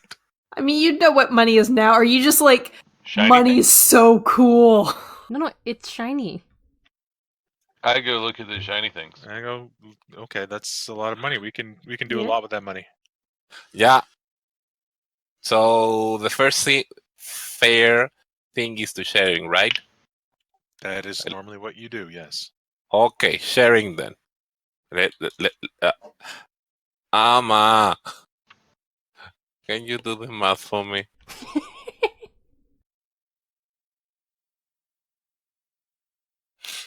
Yes? Okay, it's this many, and I show the box. Melis kind of pushes past you and sniffs the box and then just flicks his tentacles and walks away. Well, it wasn't 11 GP. It was 100 and something. I Yes, 111. misclicked the button. I reach out and grab one of the shiny things and start to look at it.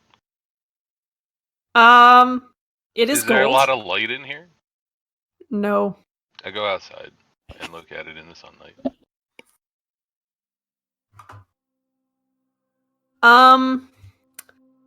It is a mint that you do not recognize, but it's a gold piece as far as you can tell.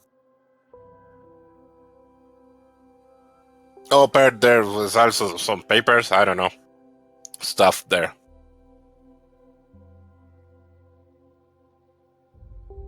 Yes, there Like- are. You can see like a couple of papers just sticking out of a drawer.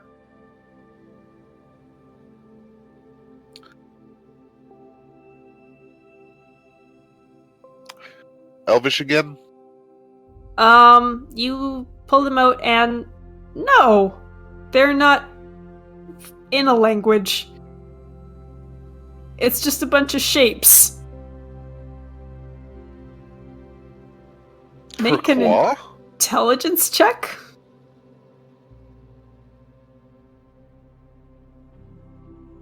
You think these might be some sort of like sketch battle plans? There's a lot of like triangles and arrows and Take a look at it.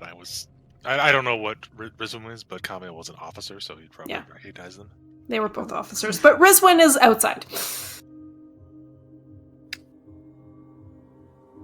Yeah, Camilla, you think that these might be some sort of battle plans?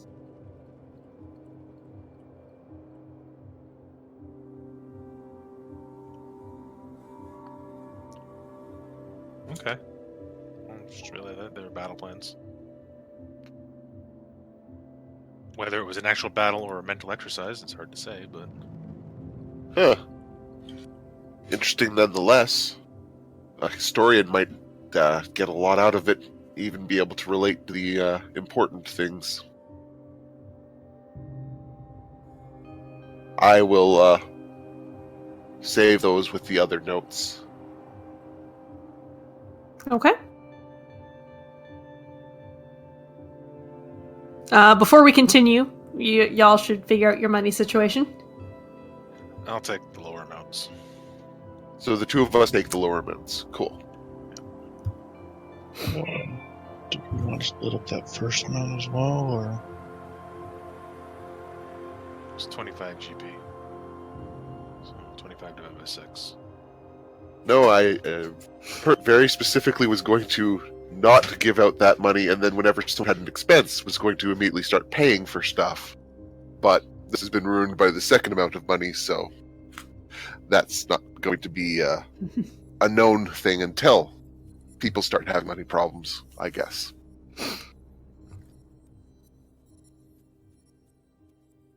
Pert and Amalus, you were in the middle of looking at the third room. Yep. And as you investigate, you find another chest under the bed. That seems to be the hiding place of choice. Okay. This one is locked. Unlock it. Ooh. Ouch. Hit a snag there. Yeah, you try to get your thieves' tools in there, and this lock just is old and rusted and doesn't want to move. Anyone got a hammer? Yes. My foot. Yeah, Camille, you just put your foot. I to the hear top him of this struggling, thing. and I walk over and just wham, and the lock crumbles. Probably the chest crumbles at that point. I think with the 23, I hit it precisely enough. That's a 23 strength, not a 23 attack. I would say that it's not gonna go back together quite perfectly. That's fine. We're not taking the chest with us. Yeah. So you open the chest. You find another coin purse. Has 23 gold pieces. I toss the purse up to him. And just a nice silk scarf. It's purple. Make a perception check. No +2 on that, obviously. That's okay. 23 is pretty high. You think it would look great around Zoe's neck? Yes. Just, you're pretty practiced at this, and you can tell that the dimensions of the inside of the chest don't match the dimensions of the outside of the chest. I start looking for the hidden drawer. You kind of tap around a bit, and you find a false bottom. And thanks to the kick, I'm guessing it's pretty easy to pop open. Yes, it is. And inside the false bottom, there is just a figurine of marble, maybe? You pull it out, and it's a woman, and the right half of this woman is all in white, with her hand reaching up to the sky, and the left half is all black, and her hand reaches towards the ground. But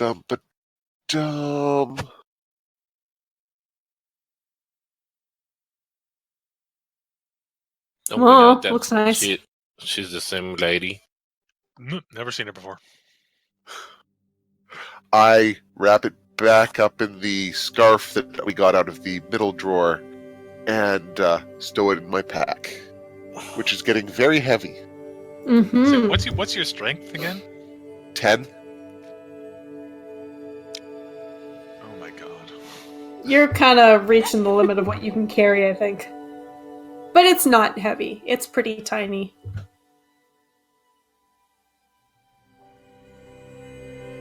Alright, you all leave this building, having opened all the doors and seen what there is to see. Yep.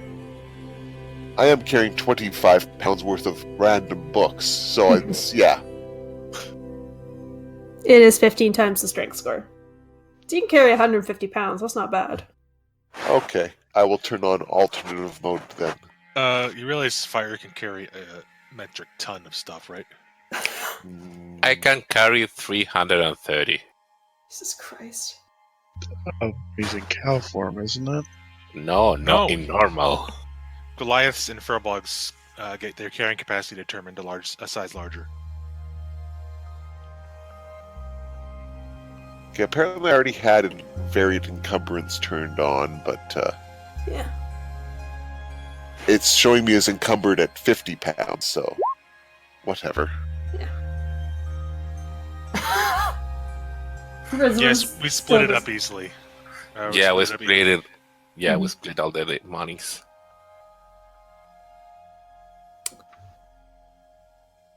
Riz, when they hand you a pile of gold and silver. It quickly disappears into one of my 2 belt pouches. Fantastic. Before you guys go to the other building, let's take a quick break. Washroom break is in order. Yes. Alrighty then. I'm out of coffee. Oh, Make no. more coffee. Even It though it's takes almost it- 8 o'clock. it takes 20 hours. What? It's cold. I drink cold brew. Oh. Okay.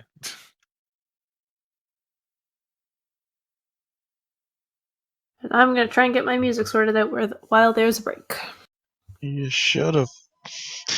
I kind of like the fact that everybody's moving around, and so he's just out cold. I would put a blanket on you if it's cold. One of mine blankets. No. Yes, Covered in it's spores. it's on you right now. No, because I already warned you that if you got near her, she was going to electric blast you in the face. And that never happened, so. Yeah, that's fair. And out cold means passed out. Like, she's just very much asleep, not that she's actually. Oh, sorry, I didn't understand that. I But assume. Well, I explained. but we know you want to sleep, so that's okay.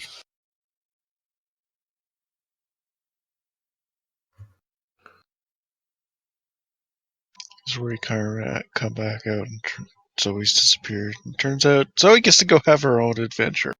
Never to be seen from again. Roll a new character. Hey, it works. Hey yo, Hey. hey yo, Hey, what was the other one I hey did yo. for? I want to buy stuff. That's fine. How much stuff costs? Oh, wait, what the fuck? Okay, I apologize while I'm fiddling around with music.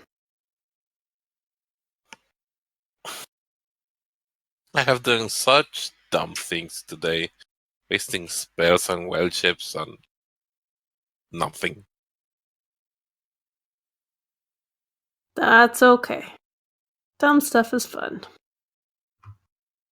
Just as long as you don't use all of it up right before a boss battle. Mm-hmm. Anywho, how's it going? Is hide type of leather? Yes. Yeah.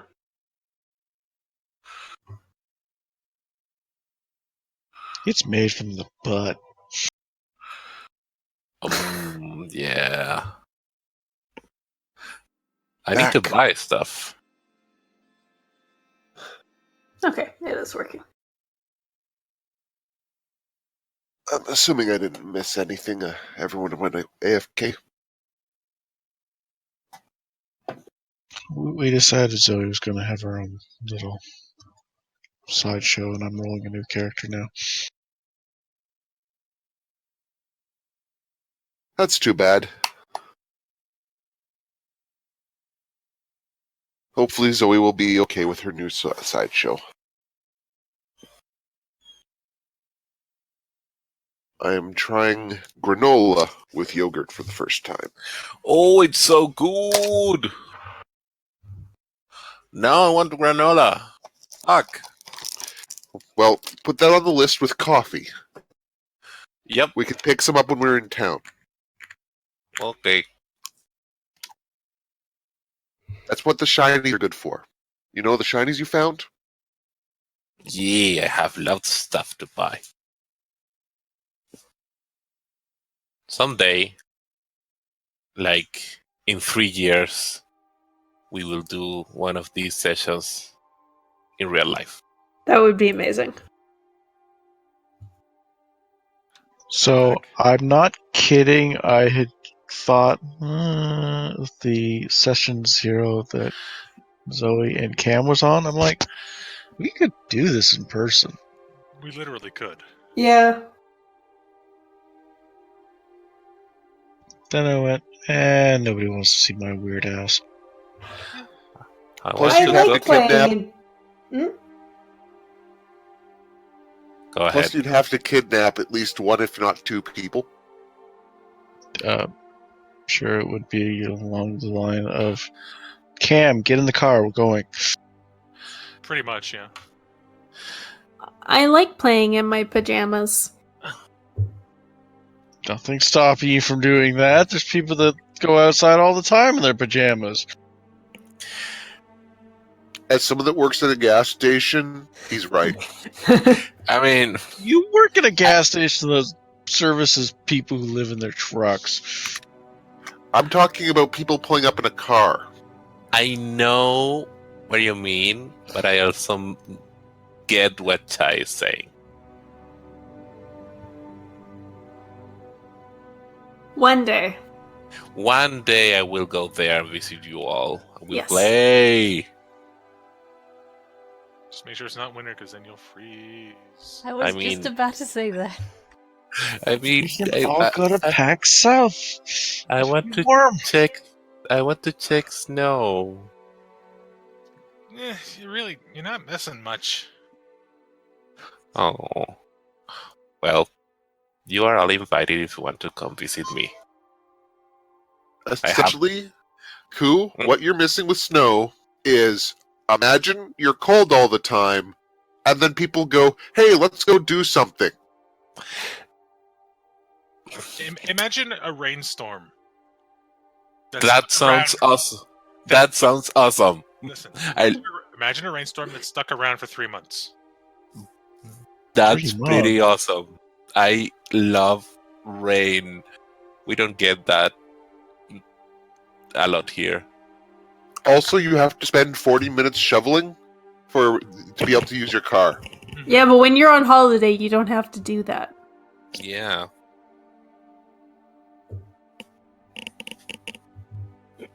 Yeah, I'm planning on going there as a vacation, not working. Yeah. Honestly, Ontario, the best time to visit is either spring or fall, as far as I'm concerned. Okay. Okay. Everybody back? Yarp. Hello. As Ty done with his new character. That was a joke. Is Mist here? Mist, Missed. Never left. where you went? Fire was lonely. I was here the entire time.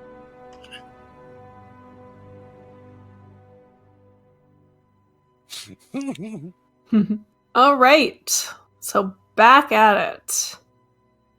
As you all kind of gather yourselves and head towards this bright building or whatever's left of it, I would like everybody to make a perception check. Prescription. Including this one who's asleep. Not including the one who's asleep. Okay. Or I guess you can make it a disadvantage. Of course, she was awake, she'd be making it a disadvantage. That's true.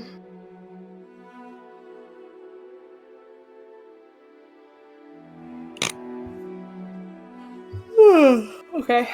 Amalus and Fire, as you all sort of make your way towards this other building, you hear a rustling sound from within.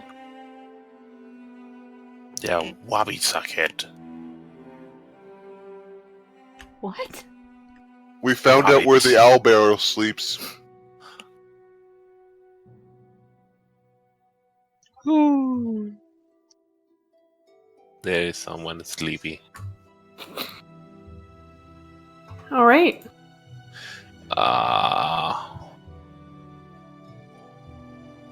Ooh. So you are all in this area.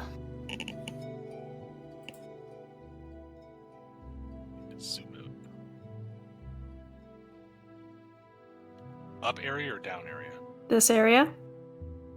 Yep, Oh, okay. that area.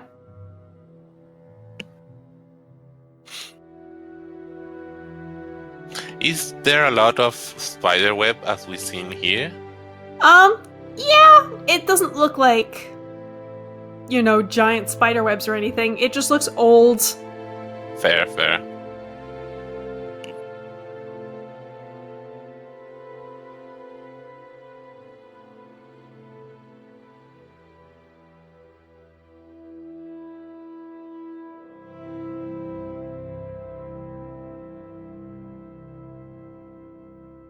All right. Zoe is behind, sleeping. Yeah, she might start to stir if the sounds of battle happens.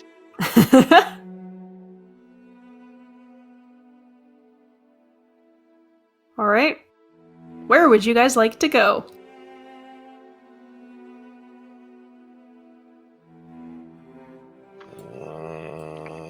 I pick this corner. I pick from this corner. All right. Fire just decides to go for it and walks towards a piece of ruined building. And as you peer around, you see 3 humanoid shapes hunched over the ground. And they look up at you as you get closer. And you see their long, malformed tongues hanging out. Oh, ghouls again, huh? Great. Ooh. I would like everybody to roll initiative. Guys, we have stuff. Why do you let me to go first? Wow, I rolled bad. Hey, me too, don't worry about it.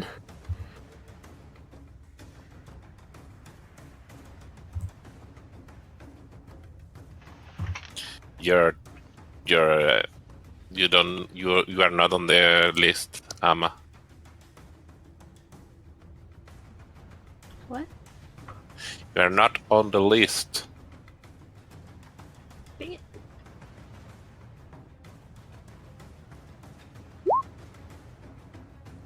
There we go.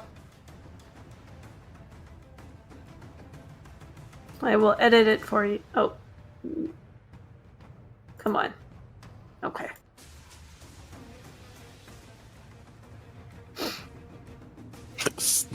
Everyone rolled terrible.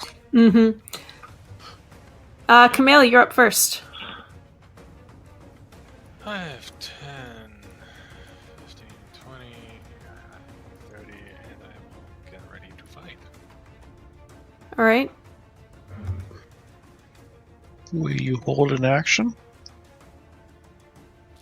I will hold an action. Actually, hold on, I might actually have an action.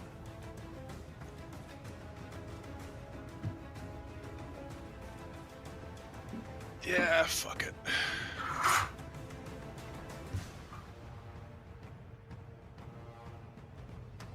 What? What? What?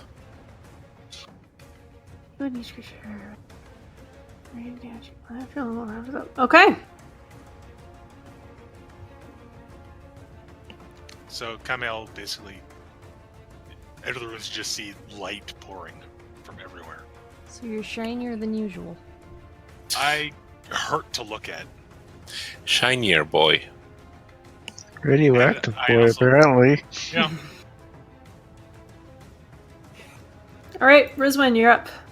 It's on my turn, Risman, so you're fine to pass through it. Okay. I move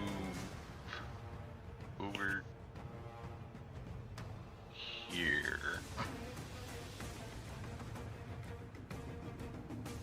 And I will melee attack anything that comes within 10 feet of me.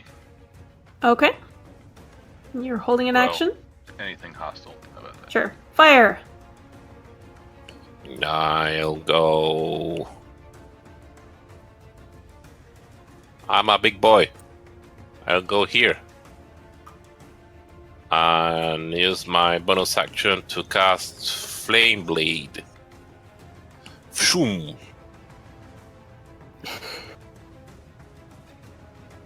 Alright. Very nice. And hold my action to whack something that's come here. Okay. Hurt. I'm also shiny. I can barely see it.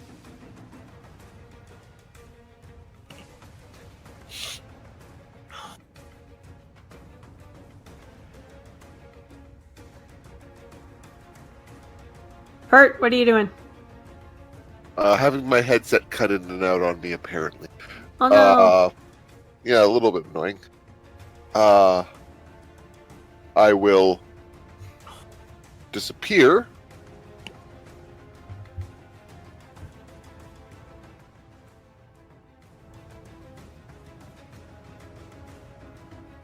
Yeah, probably. You know what? And- They're not even gonna roll because there's this giant bright light in between you and them. Okay, My sword. and then You can keep telling yourself that. cutting action to move 10, 20, 30, 40, 50, 60, and then my move equivalent action to go another 5, 10. That's not how that works. Okay. Dash Oh, I gives see. you an extra 30 feet of movement. Oh, okay. So then I will just move the 60 feet, and that'll be my turn. Amalus.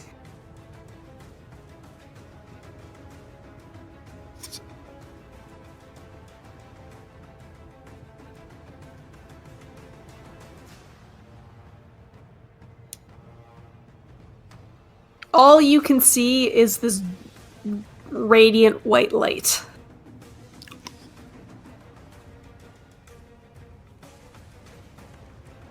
Fun times. Actually, no, you can kind of see dark shapes beyond it. Dark shapes that I consume are enemies and not allies, right? Yes. I will fire at a dark shape. Alright, make an attack roll.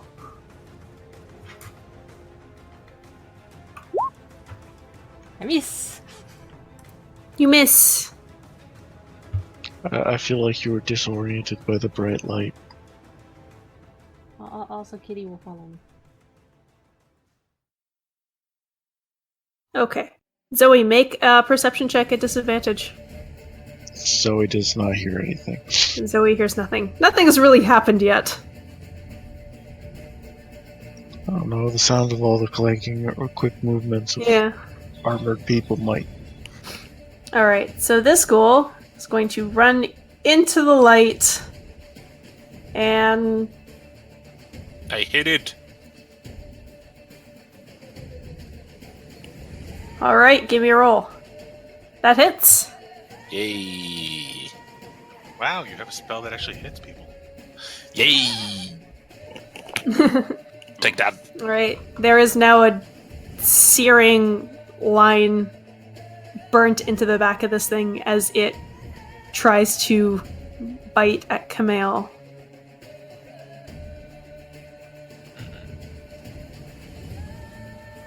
Number 2 is gonna go for fire, Hello. and will try to claw you. No, it doesn't hit. Misses. These things just can't quite see you guys very well from all this light. And the third one, I think, is going to go for Rizwin. Because she's not in the light. Well, that's just very rude of it. That will trigger my. Yes, it will. I should have used it on the other one, but I will. That hits.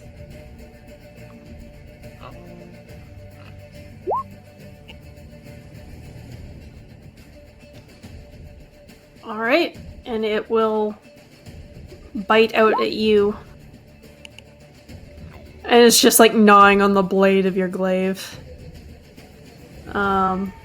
Before Camille's turn. Amos, make a perception check. You went robot. Amalus, make a perception check. And Pert.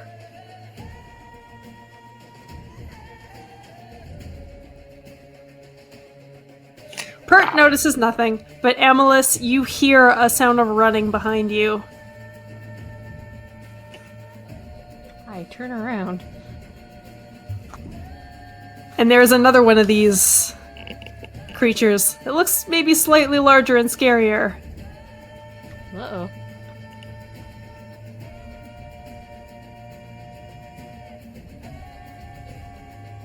Camille. Okay, I'm gonna attack number 1.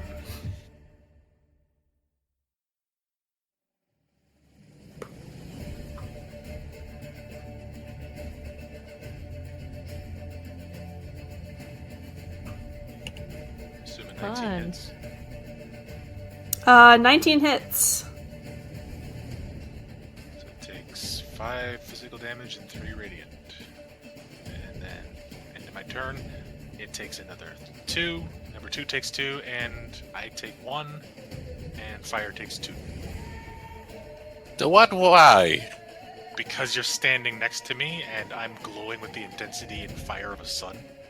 I am fire. Fire, this light's like really starting to hurt you. What were those numbers again? It's half 2 my for the level. other ones? And it's just, I would technically take 2, but I am resistant, so. Yes. Okay. The ghast is gonna actually finish its turn before we move on because I didn't expect to roll that high. So it's gonna run around here and attack Amalus. Or not. Alright, Pert, you see something white dash behind you and towards Amalus. Rizwin. I don't know what that is, but okay. 6 slashing damage. Jesus. Alright, so I continue working on number 3 here. Yeah, that hits.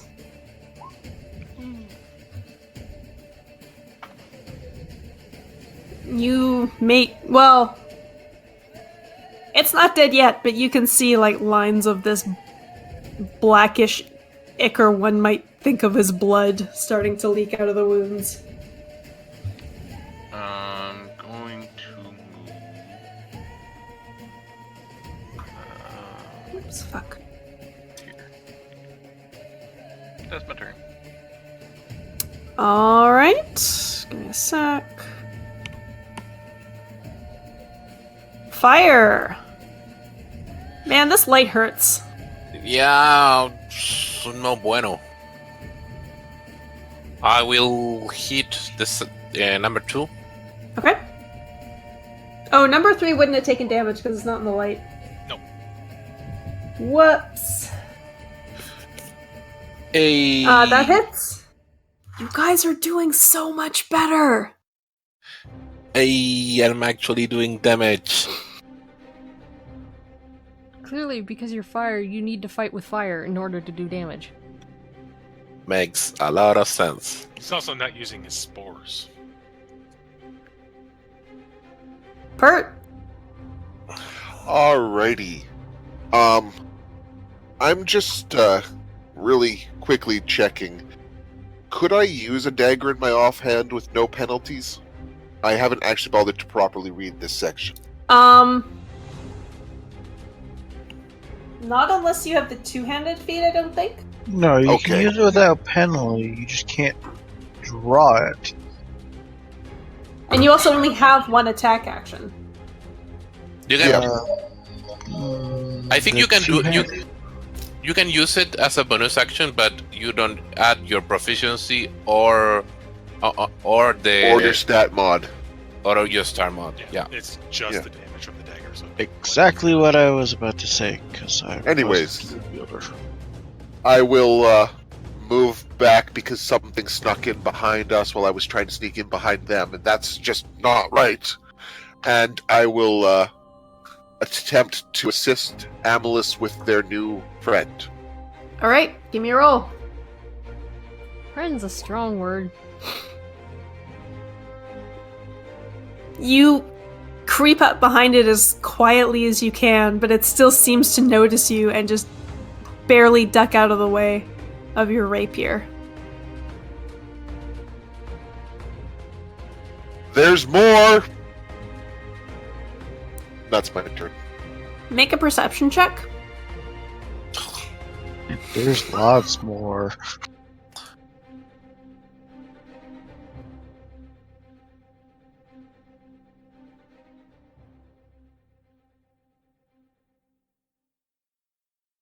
You kind of glance around behind you, and yeah, there's more. Amalus.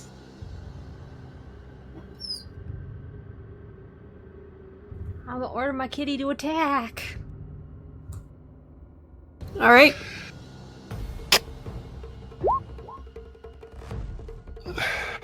That hits. For 6 damage. One of the tentacles just lashes out and, like, catches this thing in the face.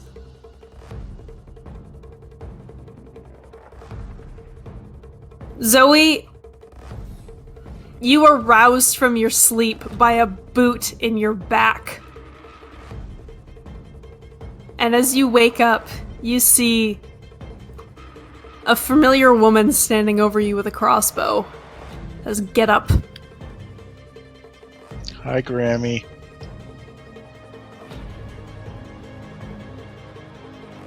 She ignores that. Now that I'm awake, can I actually hear the fact that there's something going on? Yes, you can. So he moves in the direction of that. Where exactly is the way in? Is it here? somewhere around here. You can walk over this thing. It's basically like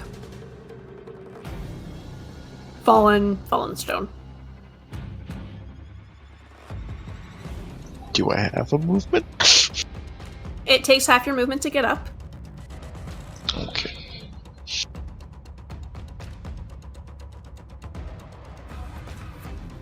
So he quickly moves, confused why the heck everything is going on. Still half asleep, takes a pot shot at the big guy. Give me a roll. That is not what I meant to start casting.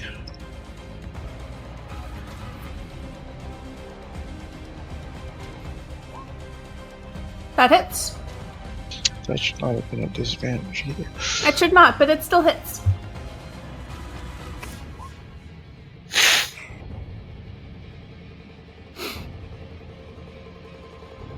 And the owl cannot get close enough to help. Okay, that's my turn. Alright. It is the ghast, and it is going to continue to try to attack the one in front of it. Amalus. I think like something goofed up Uh-huh. because between my turn, shouldn't the cast be going? The green ones? Oh, you're right. I think Amalus and the ghouls missed their turn. Whoops. Amalus took their turn with the cat. Oh, that's right. So the ghouls missed their turn. Thanks. I'll do the ghast first just because it's there. Yep. So Amalus, you take 9 slashing damage, and I need you to make a Constitution saving throw. Fun times. Oh. You feel your body start to seize up as the whatever sort of poison is in this thing's claws. I'm glad Gets I into your already bloodstream. told the kitty to attack. Yeah. And then these things, Spores to green too. alright. They don't Jeez. seem to affect it at all. This one is not super fond of the light, so it's gonna attack fire instead. Oh. So I assume that hits. You are also paralyzed. Fun times. Remember to make the saving throw at the end of your turn. This one is going to use its claws as well, and it has advantage because you are paralyzed. Oh! Amalus, you're not paralyzed Why is that? because you're an elf. If the Yep. target is a creature other than an elf or undead. So you're fine. Fire's paralyzed, and this one's going to be at advantage. Where does it say elf? At the very Right. top. Not on the gas. Ghouls are undead elves. The gas attacked me, and it only says if the target is a creature other than an undead. Oh, you're right. My bad. So you're still paralyzed. Well- I mean, I'd Fire like you to not be paralyzed. Yeah. But... Fire, I'm you still take standing. 9 slashing damage. And Red 3 is going to continue its assault on Rizwin. Or attempt, anyways.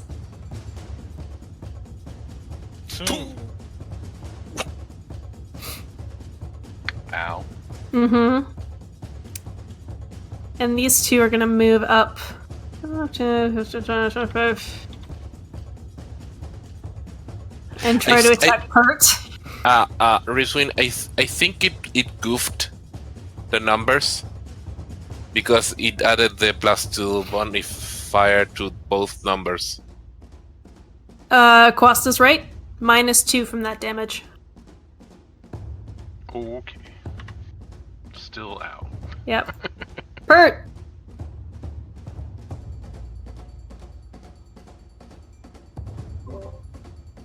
Yeah, that's a hit.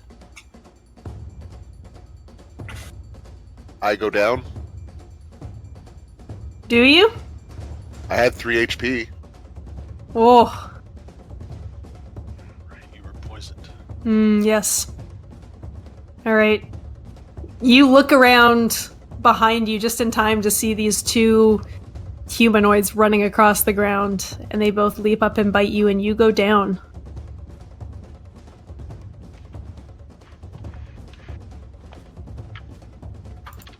Alright, the elven woman. All business. Grammy.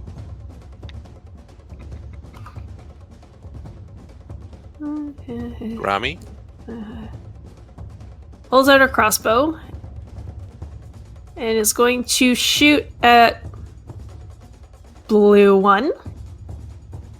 This lady is never going to believe we can deal with things on our own. Nope. Nope. Proving that, man. I know we haven't been proving as why as such never going to Going believe to it. shoot at blue one again. So she found you asleep. Specifically, we're bad with the ghouls and gas. And just demolishes that one. There's 2 crossbow bolts sticking out of its head. That one had low HP. Someone's at least level 5. And then is going to level a 3rd attack against blue 2. Jesus. That also hits. 3 attacks? What level of warrior did fighter do you have to be to have 3 attacks? Like Camille! 14, something like that. I think 2 has more damage marked on it than 1. 2 has Which one? more damage, I think. Yeah, I'll attack 2. Okay. That hits. That is enough to kill it. You It's now bring just- your sword down, and its head just goes rolling across the ground. That's the smoking ruin. 5. Oops. I'm there to move fire out of range of my damage. And I'll end my turn, and it takes 2, and I take 1. Thank you, because I'm at 1.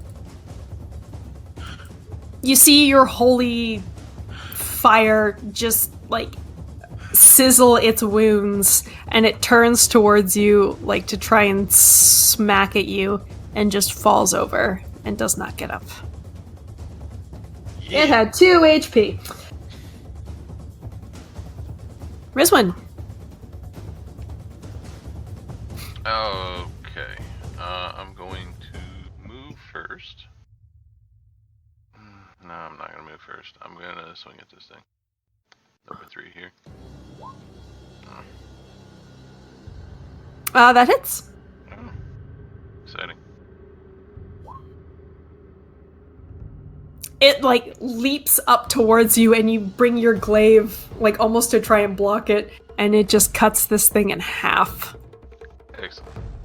And then I'm gonna move. And I'm also going to burn second. Alright. And that's my turn. Fire, at the end of your turn, you may make another Constitution saving throw. Take the 7. Yeah. There is fire in your veins, as you can't quite seem to shake off this poison that's holding you still. Pert, make a death saving throw.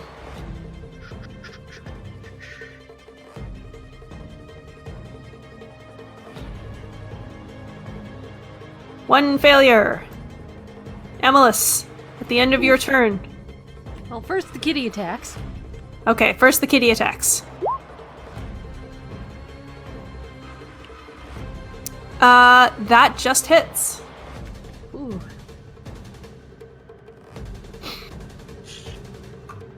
Alright, little spines rake across this thing's body. And you are still paralyzed. Those ghouls are dead. They are. This one can't get. This one is going to run up to Rizwin. And try to chomp down. Miss. And gets a mouthful of armor instead. Zoe! Okay, so I know Pert is down. Yes. How is everyone else looking? I look paralyzed. I've taken 2 damage of my You own can't. design. Yeah, I think you cannot see me. you can't see fire. You can see this, like, light in that area that's being blocked by all the people. But you can... Amalus is, like, has his bow almost half drawn, but just can't seem to move. I look very bloody. That's what I was thinking. Okay. So we're going to start with moving the owl. It is going to help Kitty. Okay. And then Zoe will move up a little bit closer. Kind of using Grammy as a shield. Yeah, she's clearly more interesting. Attack Gram. And the owl will use its reaction to cast Cure Wounds on Hurt. Okay. And then Zoe will use her class ability, Healing Light, 2 dice to heal Rizwin.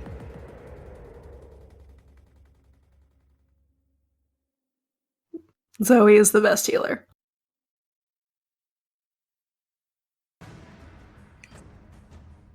Because I get to heal without getting into combat. Alright, Rizwin, And you as a feel bonus significantly action- better. Yes, I do. And Pert, your eyes flutter open, and you can hear one of the monsters still breathing heavily and slobbering above you. Can I go back to bed now? Alright.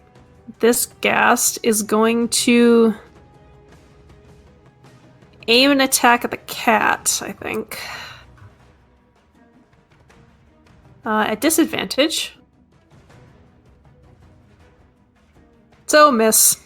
Yay! It tries to like bite at one of the tentacles, and it just isn't where it thinks it is.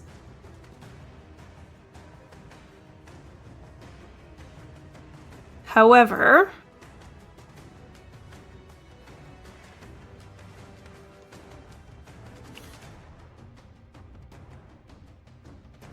you see another one of these things dash out from the shadows. Where? Fuck. From over here. Where is over here? Over here. Sorry, I was on the wrong layer. It's not like Zoe sees and can't see in the dark. It's not dark. There's just a lot of, half walls and There's a lot of cover. a lot of cover. But it dashed. That's its turn. Oh, I didn't realize it's dashed in. Yes, it dashed. Alright. This woman is going to level another 3 crossbow bolts. First at blue 2. That that misses. So she has That to have hits. crossbow feet. And she Yes, she has a crossbow for feet.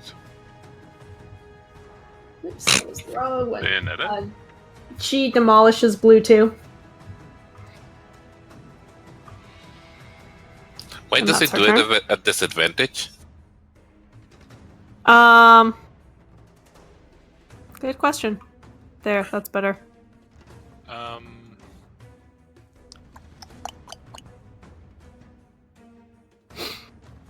Camille, you can still hear the sounds of fighting. How much movement would it take to get? How high are these walls? Are they half walls, broken walls? They're like chest high. So I could heave myself over using maybe 10 feet of movement. Yeah, because it's double movement to climb. 5, 10, 15, 20, Yep. 25, 30. I'm gonna dash. Okay. 35, 40, 45, 50, 60. Okay. You just see this screaming pillar of light come glowing, come running out of the building over the wall. And the ghast And the owl. and the owl will take 2. The How owl's many hit just points does fine. your owl have? 4! Be careful with that owl! That aura is a pickle. It has its The, benefits and its Yeah, negatives. yeah.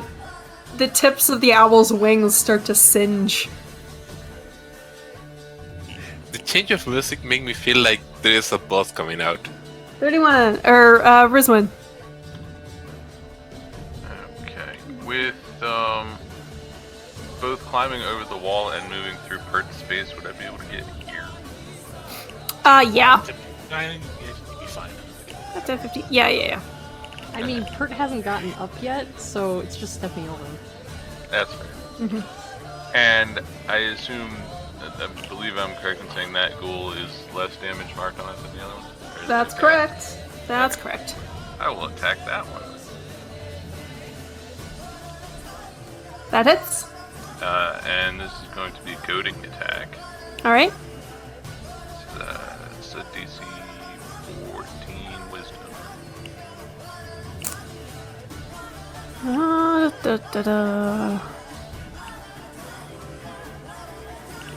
And a total of 17. Woo! I need a calculator for that. Those are hard numbers. Okay. You leave a big gash in this thing's body. Fire! At the end of your turn, you may make a Constitution saving throw. I make 2 good attacks, and now I deserve to do nothing else. That's what happens because you used your spores. Pert! Pert wakes up, and rather than trying to stand up, he just tries to take the ghoul's leg out from underneath it. Alright, I make think it. you should stand up. I definitely think you should stand up. Oh, right, it's disadvantage for not standing up. Isn't it? Uh-huh. Yep. Oh, so it would have advantage on you. Pert attempts to use cunning action to disappear around the wall. Because there's a lot of people attacking the school. And a lot of light. Mm-hmm. Make a stealth check. Yep. That probably does the trick. I feel like Zoe's like trying to tilt her hat to block the light from That hits. stupid bright light. Woo! You deliver a truly awesome blow to this thing. And as you pull your rapier out of its body, the trail of blood follows. But it is still alive. And I'm standing over on this side of the wall now. Okay. Amelis. That'll be my turn. Kitty attack time. Kitty has advantage. That hits. On which one? The one it's been, the one first I told one? it to attack because it can't attack anything else. Alright. While it's being distracted by the owl, this the pad on the end of its tentacle just grabs this thing's face and tears back, and you hear this awful snapping sound as this thing's neck is bent all the way back. And it falls to the ground. I thought it was going to have its face ripped off. I thought about it, but that's a little gruesome. I need Ghouls are all dead. Oh yeah, you make a saving throw? Nope. Ghouls are all dead. Zoe. Zoe makes a shift south so she can look at things without looking directly at the stupid light. Mm-hmm.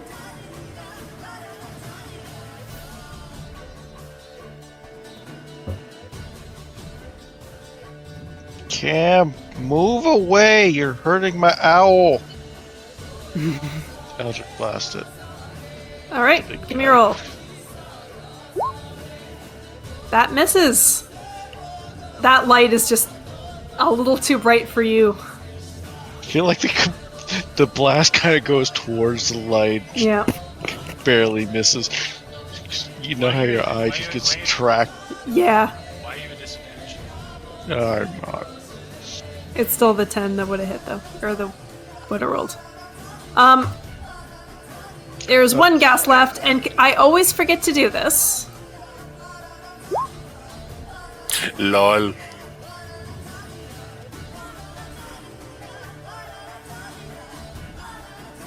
So you guys are just now starting to notice this thing's awful stench. Rizwin, Camille, and Kitty must make a Constitution saving throw. An owl?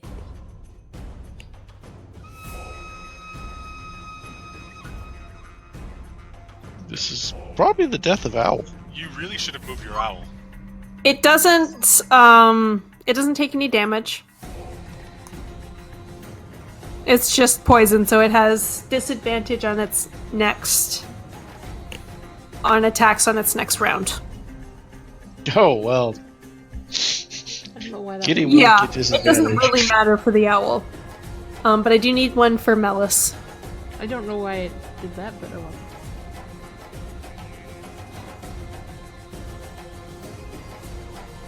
That was from Ellis, by the way. Oh, that was for Melis? Okay. Oh yeah, it does says say under. Melis. Alright. This one is going to attack Rizwin, I think. No dice. Right. And once more, a whole bunch of crossbow bolts come flying at this ghoul. The light seems to have thrown her off, though. And it's still alive, but there's a crossbow bolt sticking out of the back of its neck. Kamal! Can you finish us off? Probably. I have disadvantage, right? Yes. Does that offset it? Yes.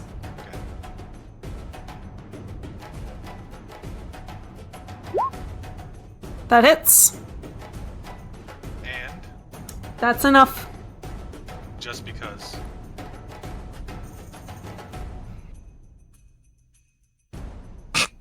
Jesus. It just bursts. Total overkill. Yeah, it just blows into light and it's just sharp. Yeah, it's there. Pieces of gas go flying everywhere. Rizwin and Melis and Amelis and Zoe are just covered in goo. Pert conveniently slips behind the wall. Zoe is casting prestidigitation on herself and just glaring at Cam. And just for flavor, you hear Camille's armor pinking from the heat, the radiant heat. Mhm. I cast Gargoon on myself. Hey! You fire as the battle finally ends. You manage to shrug off the poison. And the elven woman kind of slings her crossbow back. Says, "You're a bunch of idiots." Now, I agree, but still I rude. just completely ignore her. Thanks for the help, Grammy. What?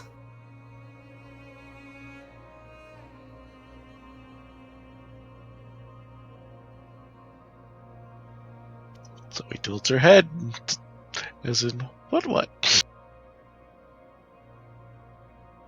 Who's hurt? Only a little bit. I'm hurt. A bit hurt. How? Who's more hurt? Fire or... I'm halfway. Get over here. Going over there. You get 6 hit points back. Thank you.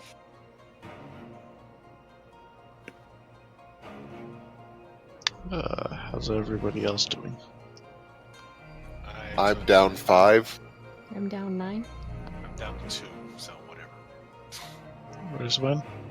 Technically, you would be down 3. 9, but I'm also pointedly not being anywhere near this elf. I'm just ignoring her and making sure everyone's okay. Zoe realizes she's a magic caster who just casts magic not in front of her group. Might decide to try and slip away.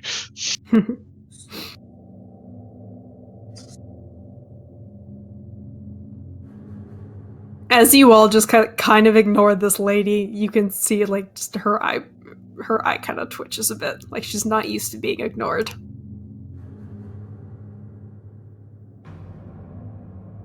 She wasn't. But she They thanked her. Zoe thanked her. Just Called her Grammy. and then ran away. point of interest, I don't recognize her, do I? You do not. Okay. She was being rude, so rudeness entails rudeness in kind. Also, we tried to talk to her and she flipped us off. She hurt the kitty. Did hurt the kitty. I just thank you for your help and get about my business. Which is probably going to look in the other building at some point once everyone's calmed down.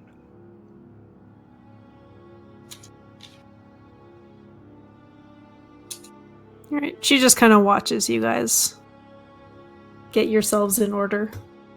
You're gonna go look through some buildings?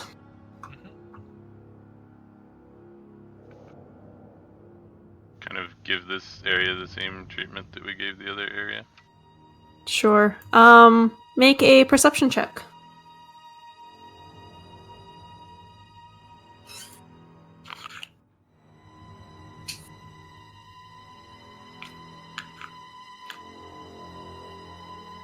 All right, as you both pore over the ruins that were here, you think this was probably some sort of armory or weapon storage.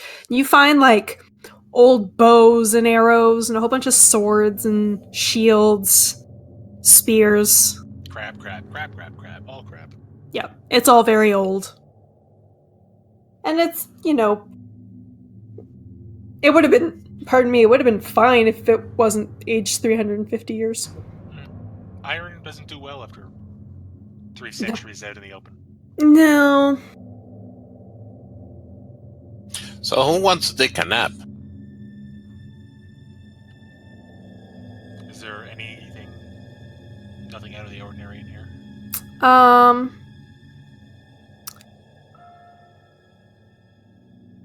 Not in particular.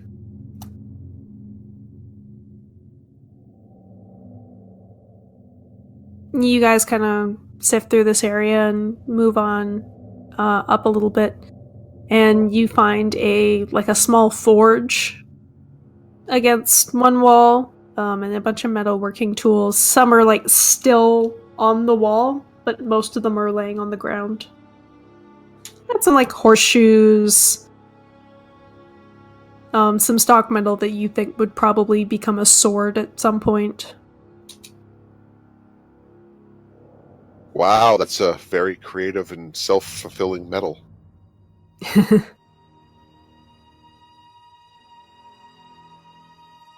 There's an open area that you think was probably designed to be an open area, and as you sort of sift through it, you see, oh, this was probably stables. There's a whole bunch of tack and some saddles. I steal a horse. There are some horse bones. That's too bad. So this really was a surprise even to them. It's like a flat pack horse. Some parts not included. Mm. And it's just the one structure and this remains of a structure that are in the area. There's no, inside the wall, I guess, basically. Or the Yeah. the wall. There is one little area that you haven't quite checked yet. What's that look like? I will tell you in a minute. But Zoe, you're sitting back while Rizwan and Camille do their scouting. Yeah, just kind of propped against a wall where she can hide. Maybe just the tip of her hat's poking out. Mm-hmm. And just using the eyes of her owl to keep an eye on them. What are the other three doing? So you are looking through the owl? Yes. I'm going to sit with you. I was helping with the investigation. All right. So while the Rizwan and Camille and Pert are looking around, the elven woman comes up to Fire and Zoe. Zoe can't see out of her own eyes, so she just sees from the owl this woman go up to the two of them. Why are you here? Because I'm bored. And something about yada yada yada saving someone. Since Zoe watched her come up, she went back to her own eyes. Mm-hmm. We're seeking information. About?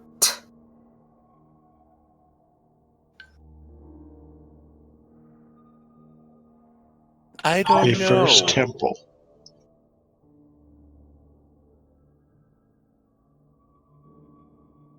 The first temple of Selune lies at the top of the mountain. No, the other one. Thanks, because I was like, crap, is it that one or is the other one? Because I cannot keep them straight in my head. Yeah. She gives you... I don't suppose I'm close enough to be shushing them, am I? No, I don't think so. No. She specifically waited for you and Camille to walk away. If you happen to know where that is, we could really use some help. Thank you. She looks around And then she looks down at Fire. Why would you want to know that? To be honest, I'm not sure on the specifics. Something's bad about to happen. And we need to go there. There were some bad peoples. A whole town died. That's no good. And I think we're trying to stop something else to happen. We're trying I'm to helping. stop a evil paladin, because so he doesn't have a better word for it, Mm-hmm. who stole a key from us. So we need to gather information so we can put a stop to it.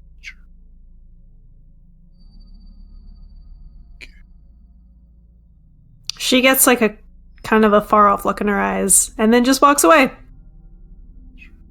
Can you say your name, please? Or I'll keep calling you Grammy. She stops and turns around.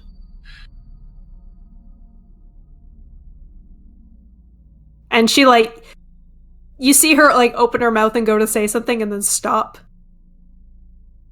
And then she says, Noreen. Okay, Grammy, Noreen.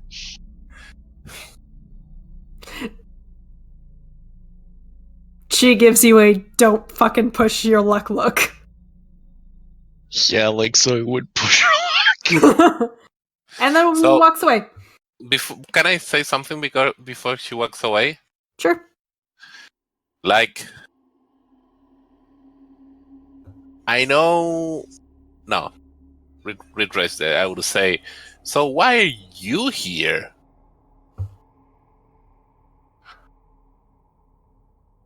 She looks away from you, and you hear her mutter something under her breath.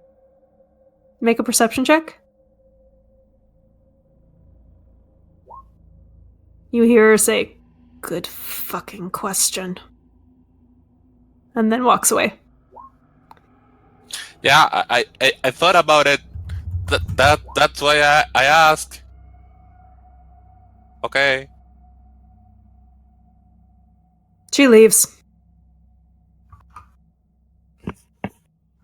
Secretly, she cares about us.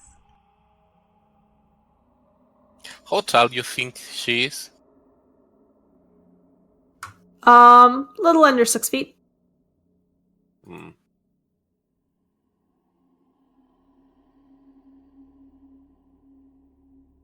But yeah, you all kind of got the sense from fighting her that she really knows what she's doing. I watched how fast she was racking those bolts. It's clear what she's doing. Freaking scary. All right. The other three are examining the ruins. And you come to a slightly more closed off place on the right that sort of from the layout you think this might be command central. The roof is not there anymore, but the door's still mostly intact. You can kind of see through parts of it, but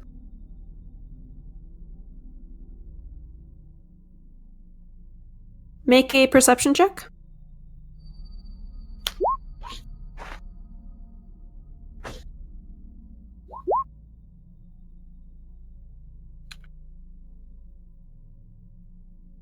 Not actually advantage. Not an advantage? Okay. So the door is open, and you push it inside and walk in. And there's some desks that are basically just debris now. Some chairs that are basically just debris now.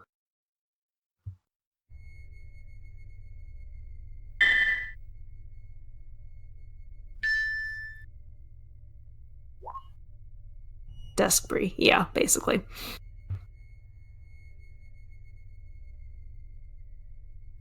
Make... What would this be? Make an insight as you're Or make either an investigation or an insight, depending on what you're trying to do while you sift through all of this.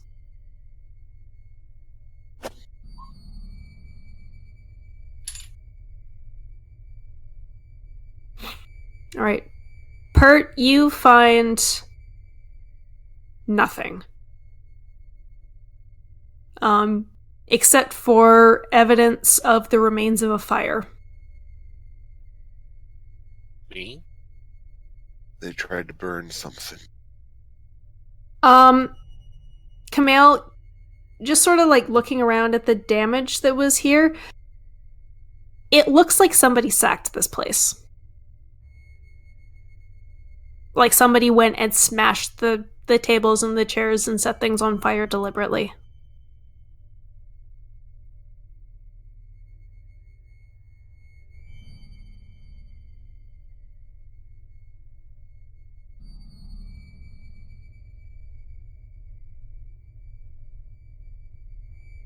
Hello? Sorry. Yes. Hello. We were all thinking. Ah, When we go back to our scene, I want to go and talk to the lady a little more. she left. Oh, she left. I'm going, following her. Okay, you're gonna follow her? Yes, but when you are done. I guess sift through the fire and see if there's anything in it. Yeah, so the only thing we can do is sift through the fire. Yeah. Double check what's maybe under a desk somewhere. If anything survived. Make an investigation check.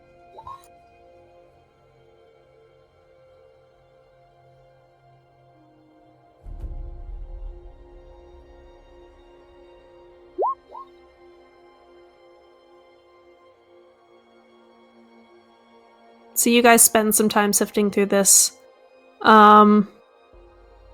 You find like a few gold and silver pieces on the ground under all of the ash and the plants that have grown over it. We'll say like 5 gold and 8 silver. Presumably they are, like, tarnished. Oh yeah. Yeah, just ignore those. I was more looking for, like, paper? There is no paper. Scraps? There is whatever was in this room, somebody made very sure was completely destroyed. And as you're sort of going through the rest of the room, you also later notice that the lock on the door is completely smashed.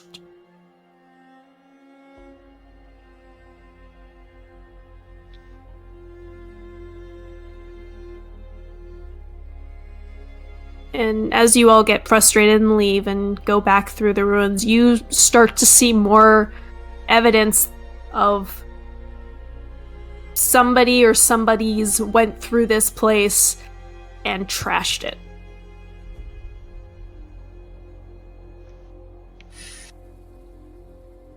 Figures.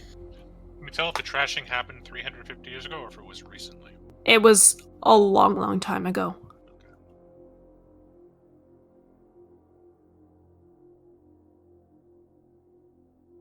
Alright, Fire and Zoe. Amalus, where are you? I'm following along behind Fire and Zoe. Okay. So the three of you get back to where you left Fire, Zoe, and Amalus, and they're not there. Neither is the Elven woman. She clearly kidnapped and murdered them all.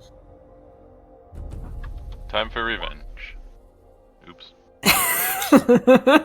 I like to think that the character actually said that with that same tone of voice. Alright. I guess we can pretend that investigation was searching for tracks. Sure. You find... I'll follow Amelis's blood trail. Yeah. Yeah, I didn't Make a deal. survival check. Wait, wisdom? Survival. Yeah, you can see the little puddles of blood that lead into the forest. I sort of jerked my head in that direction and went that way. Okay. Fire, you're running after this lady. Not particularly stealthily, I assume. No. Do I see her, or I just did run? Yeah. She's like, Wait, she gets like maybe 100, 150 feet away. wait, And still see her Noreen. through the trees. Wait, please. Can we talk? Noreen, please. I just want to talk. She stops. Okay. Look. What? I know we're a bunch of assholes. And clearly Hey, we are assholes. We are have not nothing as to be an asshole. you are not hearing. I said that in character. You're bad again. And we are not the strongest people ever. But we have good intentions. I'm sorry if we start on the left foot. You seem like a good lady. That helped us actually a lot, and you didn't need to, and I thank you for that. And I would say just thank you, and sorry She if we did holds up a something. hand to stop you. You should go back to the city. That's not going to happen. I mean, I meant what I said goofingly, that I'm doing this because I want to do something, but people in this group I really care about not allowing this evil thing to happen. And I think they will do it regardless if it's safe or not.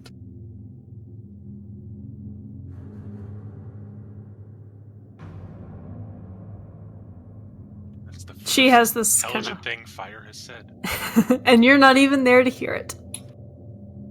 She gets this kind of far-off look in her eyes. And turns around and walks away. And as she does, you hear her say, "You're utter fools." Story of my life. You're right. You're still lovely though. And she disappears into the forest, just as the other three catch up with you.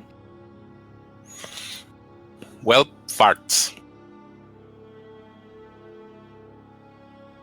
Zoe placed a hand on Amela's shoulder. Work, you pile of crap. Cast cure wounds. Zoe's shouting at her patron. I guess that's what you get for calling a piece of crap.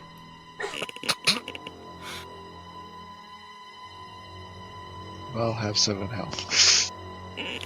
I'm almost back up to full. I give you a healing word. Careful with those. Your spell slots don't come back as easily as mine do. But Sama, He also has a lot more than you do.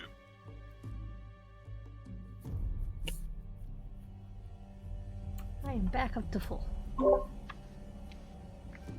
Wheel. This place seems to be fresh out of clues. Yeah. Pretty much tapped.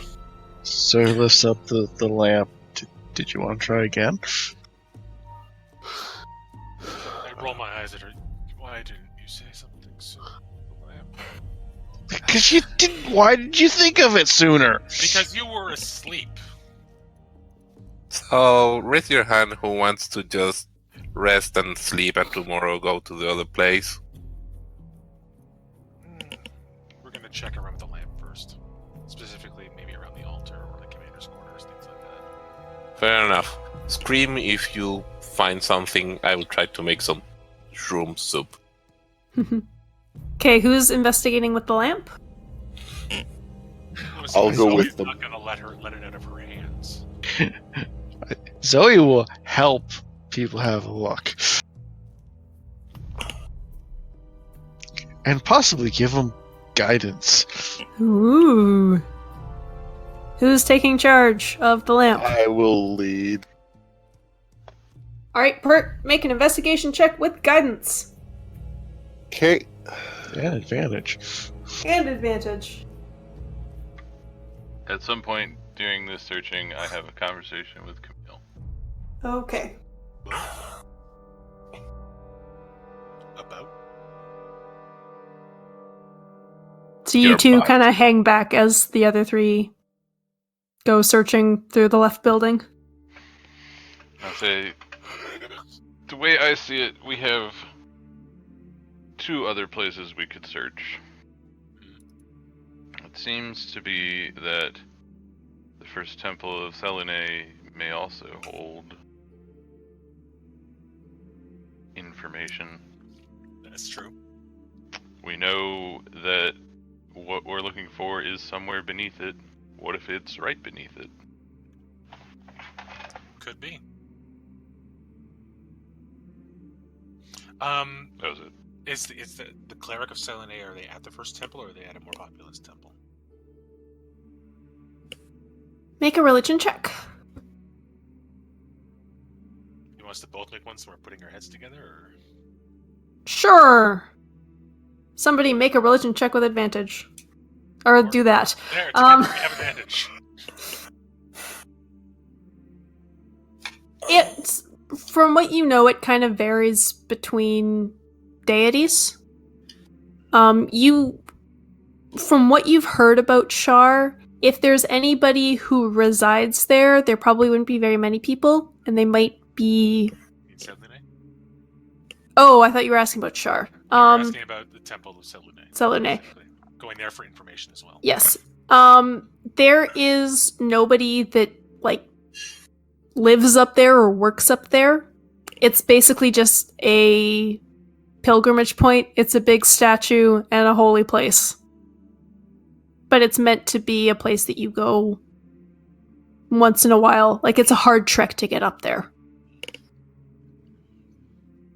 I would say we check out the abandoned village, and then if that doesn't lead us anywhere, then we go check out the temple.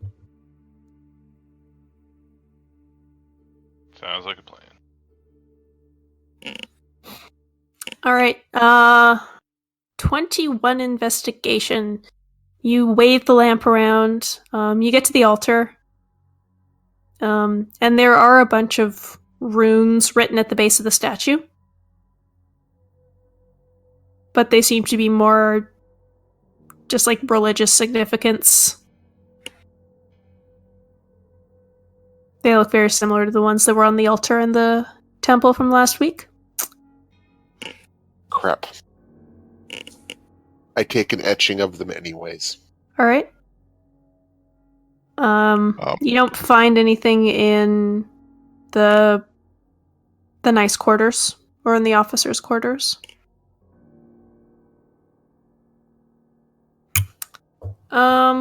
Let me just look at this lamp for a second. Okay.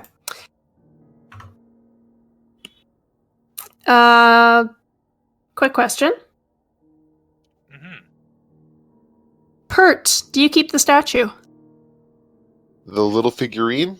Yeah. Yes. Okay. That is in your bag now. Yep. I wrote it into my bag. Awesome. And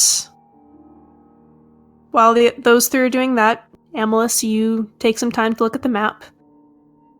The village, the abandoned village, is only maybe an hour's walk away, from what you can tell.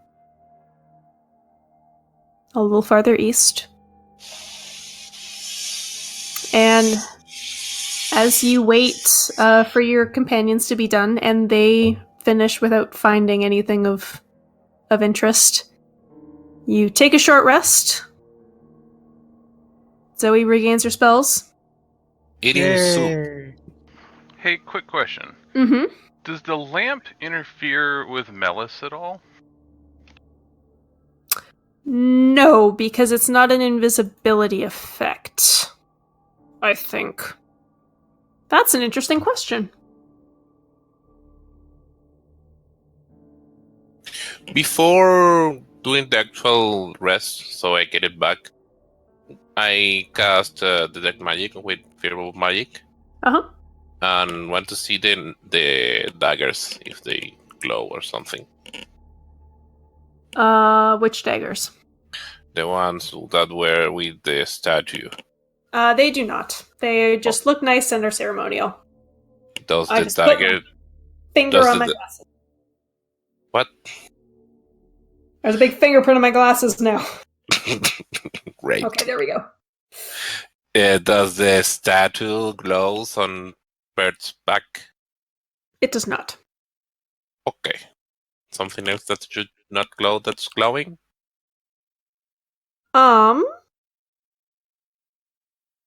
No. Fair enough.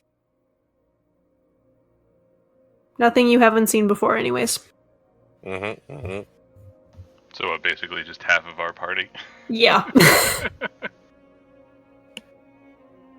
Yeah, so it doesn't do anything to magical... The lamp doesn't do anything to magical illusions, so I don't think it would affect Melissa's displacement. Yeah, I think probably got to his true sight. I was Yeah. just curious. That was an interesting question, though. I hadn't considered that. So yeah, you have a short rest, eat some mushroom soup, and we will pick up here next week. Sounds good.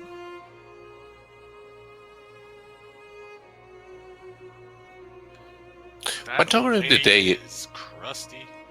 What? What time of the day is it? Like mid-morning. Oh, Okay. sorry, I thought you meant in game, not in reality. Yeah, in game it's like mid-morning. What do you say about some Kitty Crispy? Kitty Yes. Crispy? No, I said that adult lady is crusty. Oh. She's mean and crusty and bitter. Grammy's a nice lady.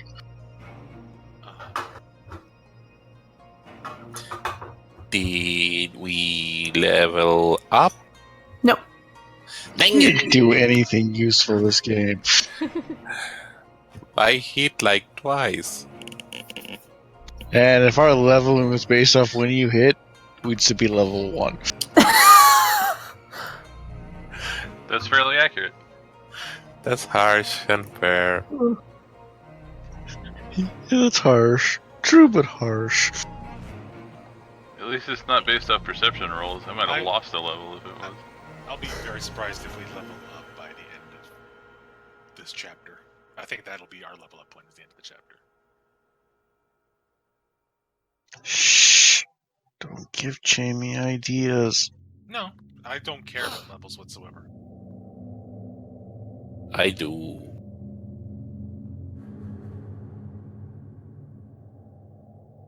They happen when they happen. I went through a campaign once where I didn't level up for 6 months. Oh my god. Oh, so you were in our campaign. Okay. Yeah. It was a different system, but it was still 6 months between getting any new abilities or anything. Wow. If you're at like level 14, that's not that big a deal. Yeah. I can see it now. 6 months before getting to level 2. No. No, my character would have been probably the equivalent of like a level 12 D&D character in terms of if you were to somehow be able to translate his power. I get you. Well, this was very fun, Jamie. I'm glad you enjoyed it. Not a ton happened, but There are sessions like that where it's Yeah. exposition and, checking things off the list and following up leads. meeting a recurring character. Yeah.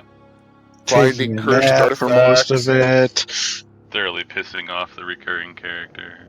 Using a new ability that didn't kill anyone. Good job. Pocketing cursed artifacts. Being paralyzed the whole fight.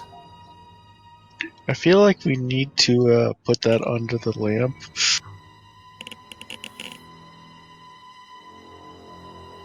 What? The statue. Hmm. Okay, where the heck? Too bad you were asleep at the time. It was a very important sleep. And unfortunately, she still needs it. Huh. That's gonna teach Zoe to never ever take exhaustion if she can avoid it. Here is all my stuff. It's gonna teach her to keep her pack away from owlbears. That's a lot more likely. Or just rely on the person with a high intimidation skill to get rid of the scary things.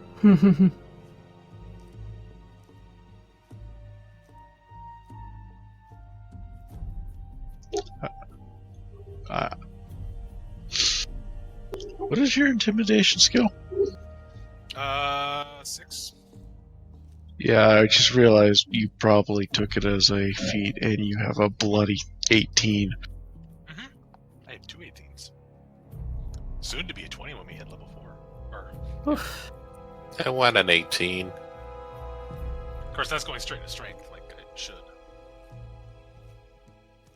Yeah, this is gonna be weird. I usually take feats, but I think I'm going to take the ability score. Unless you're a fighter, feats aren't smart to take until after level 8. Assuming however high we get. Unless you're playing a skill monkey. Yeah, I have a 19. It's going to be a 20, but What's your next big high stat? 16. Then 14. So neither would get a bonus up. But it's still getting your, I'm assuming, dex up to 20 is huge. Yeah. So I'm probably going to look at the feats that have anything or deck specifically. Because there's a lot of options there. As much as I want, like, heavy armor master or shield master early on, it's probably not as important as being able to land hits. I think like 65% of all the talk we do outside the game is what will we do when we level up. That's normal. Yeah. Yeah, mine's probably going to go into raising charisma to 18 and dex to 16.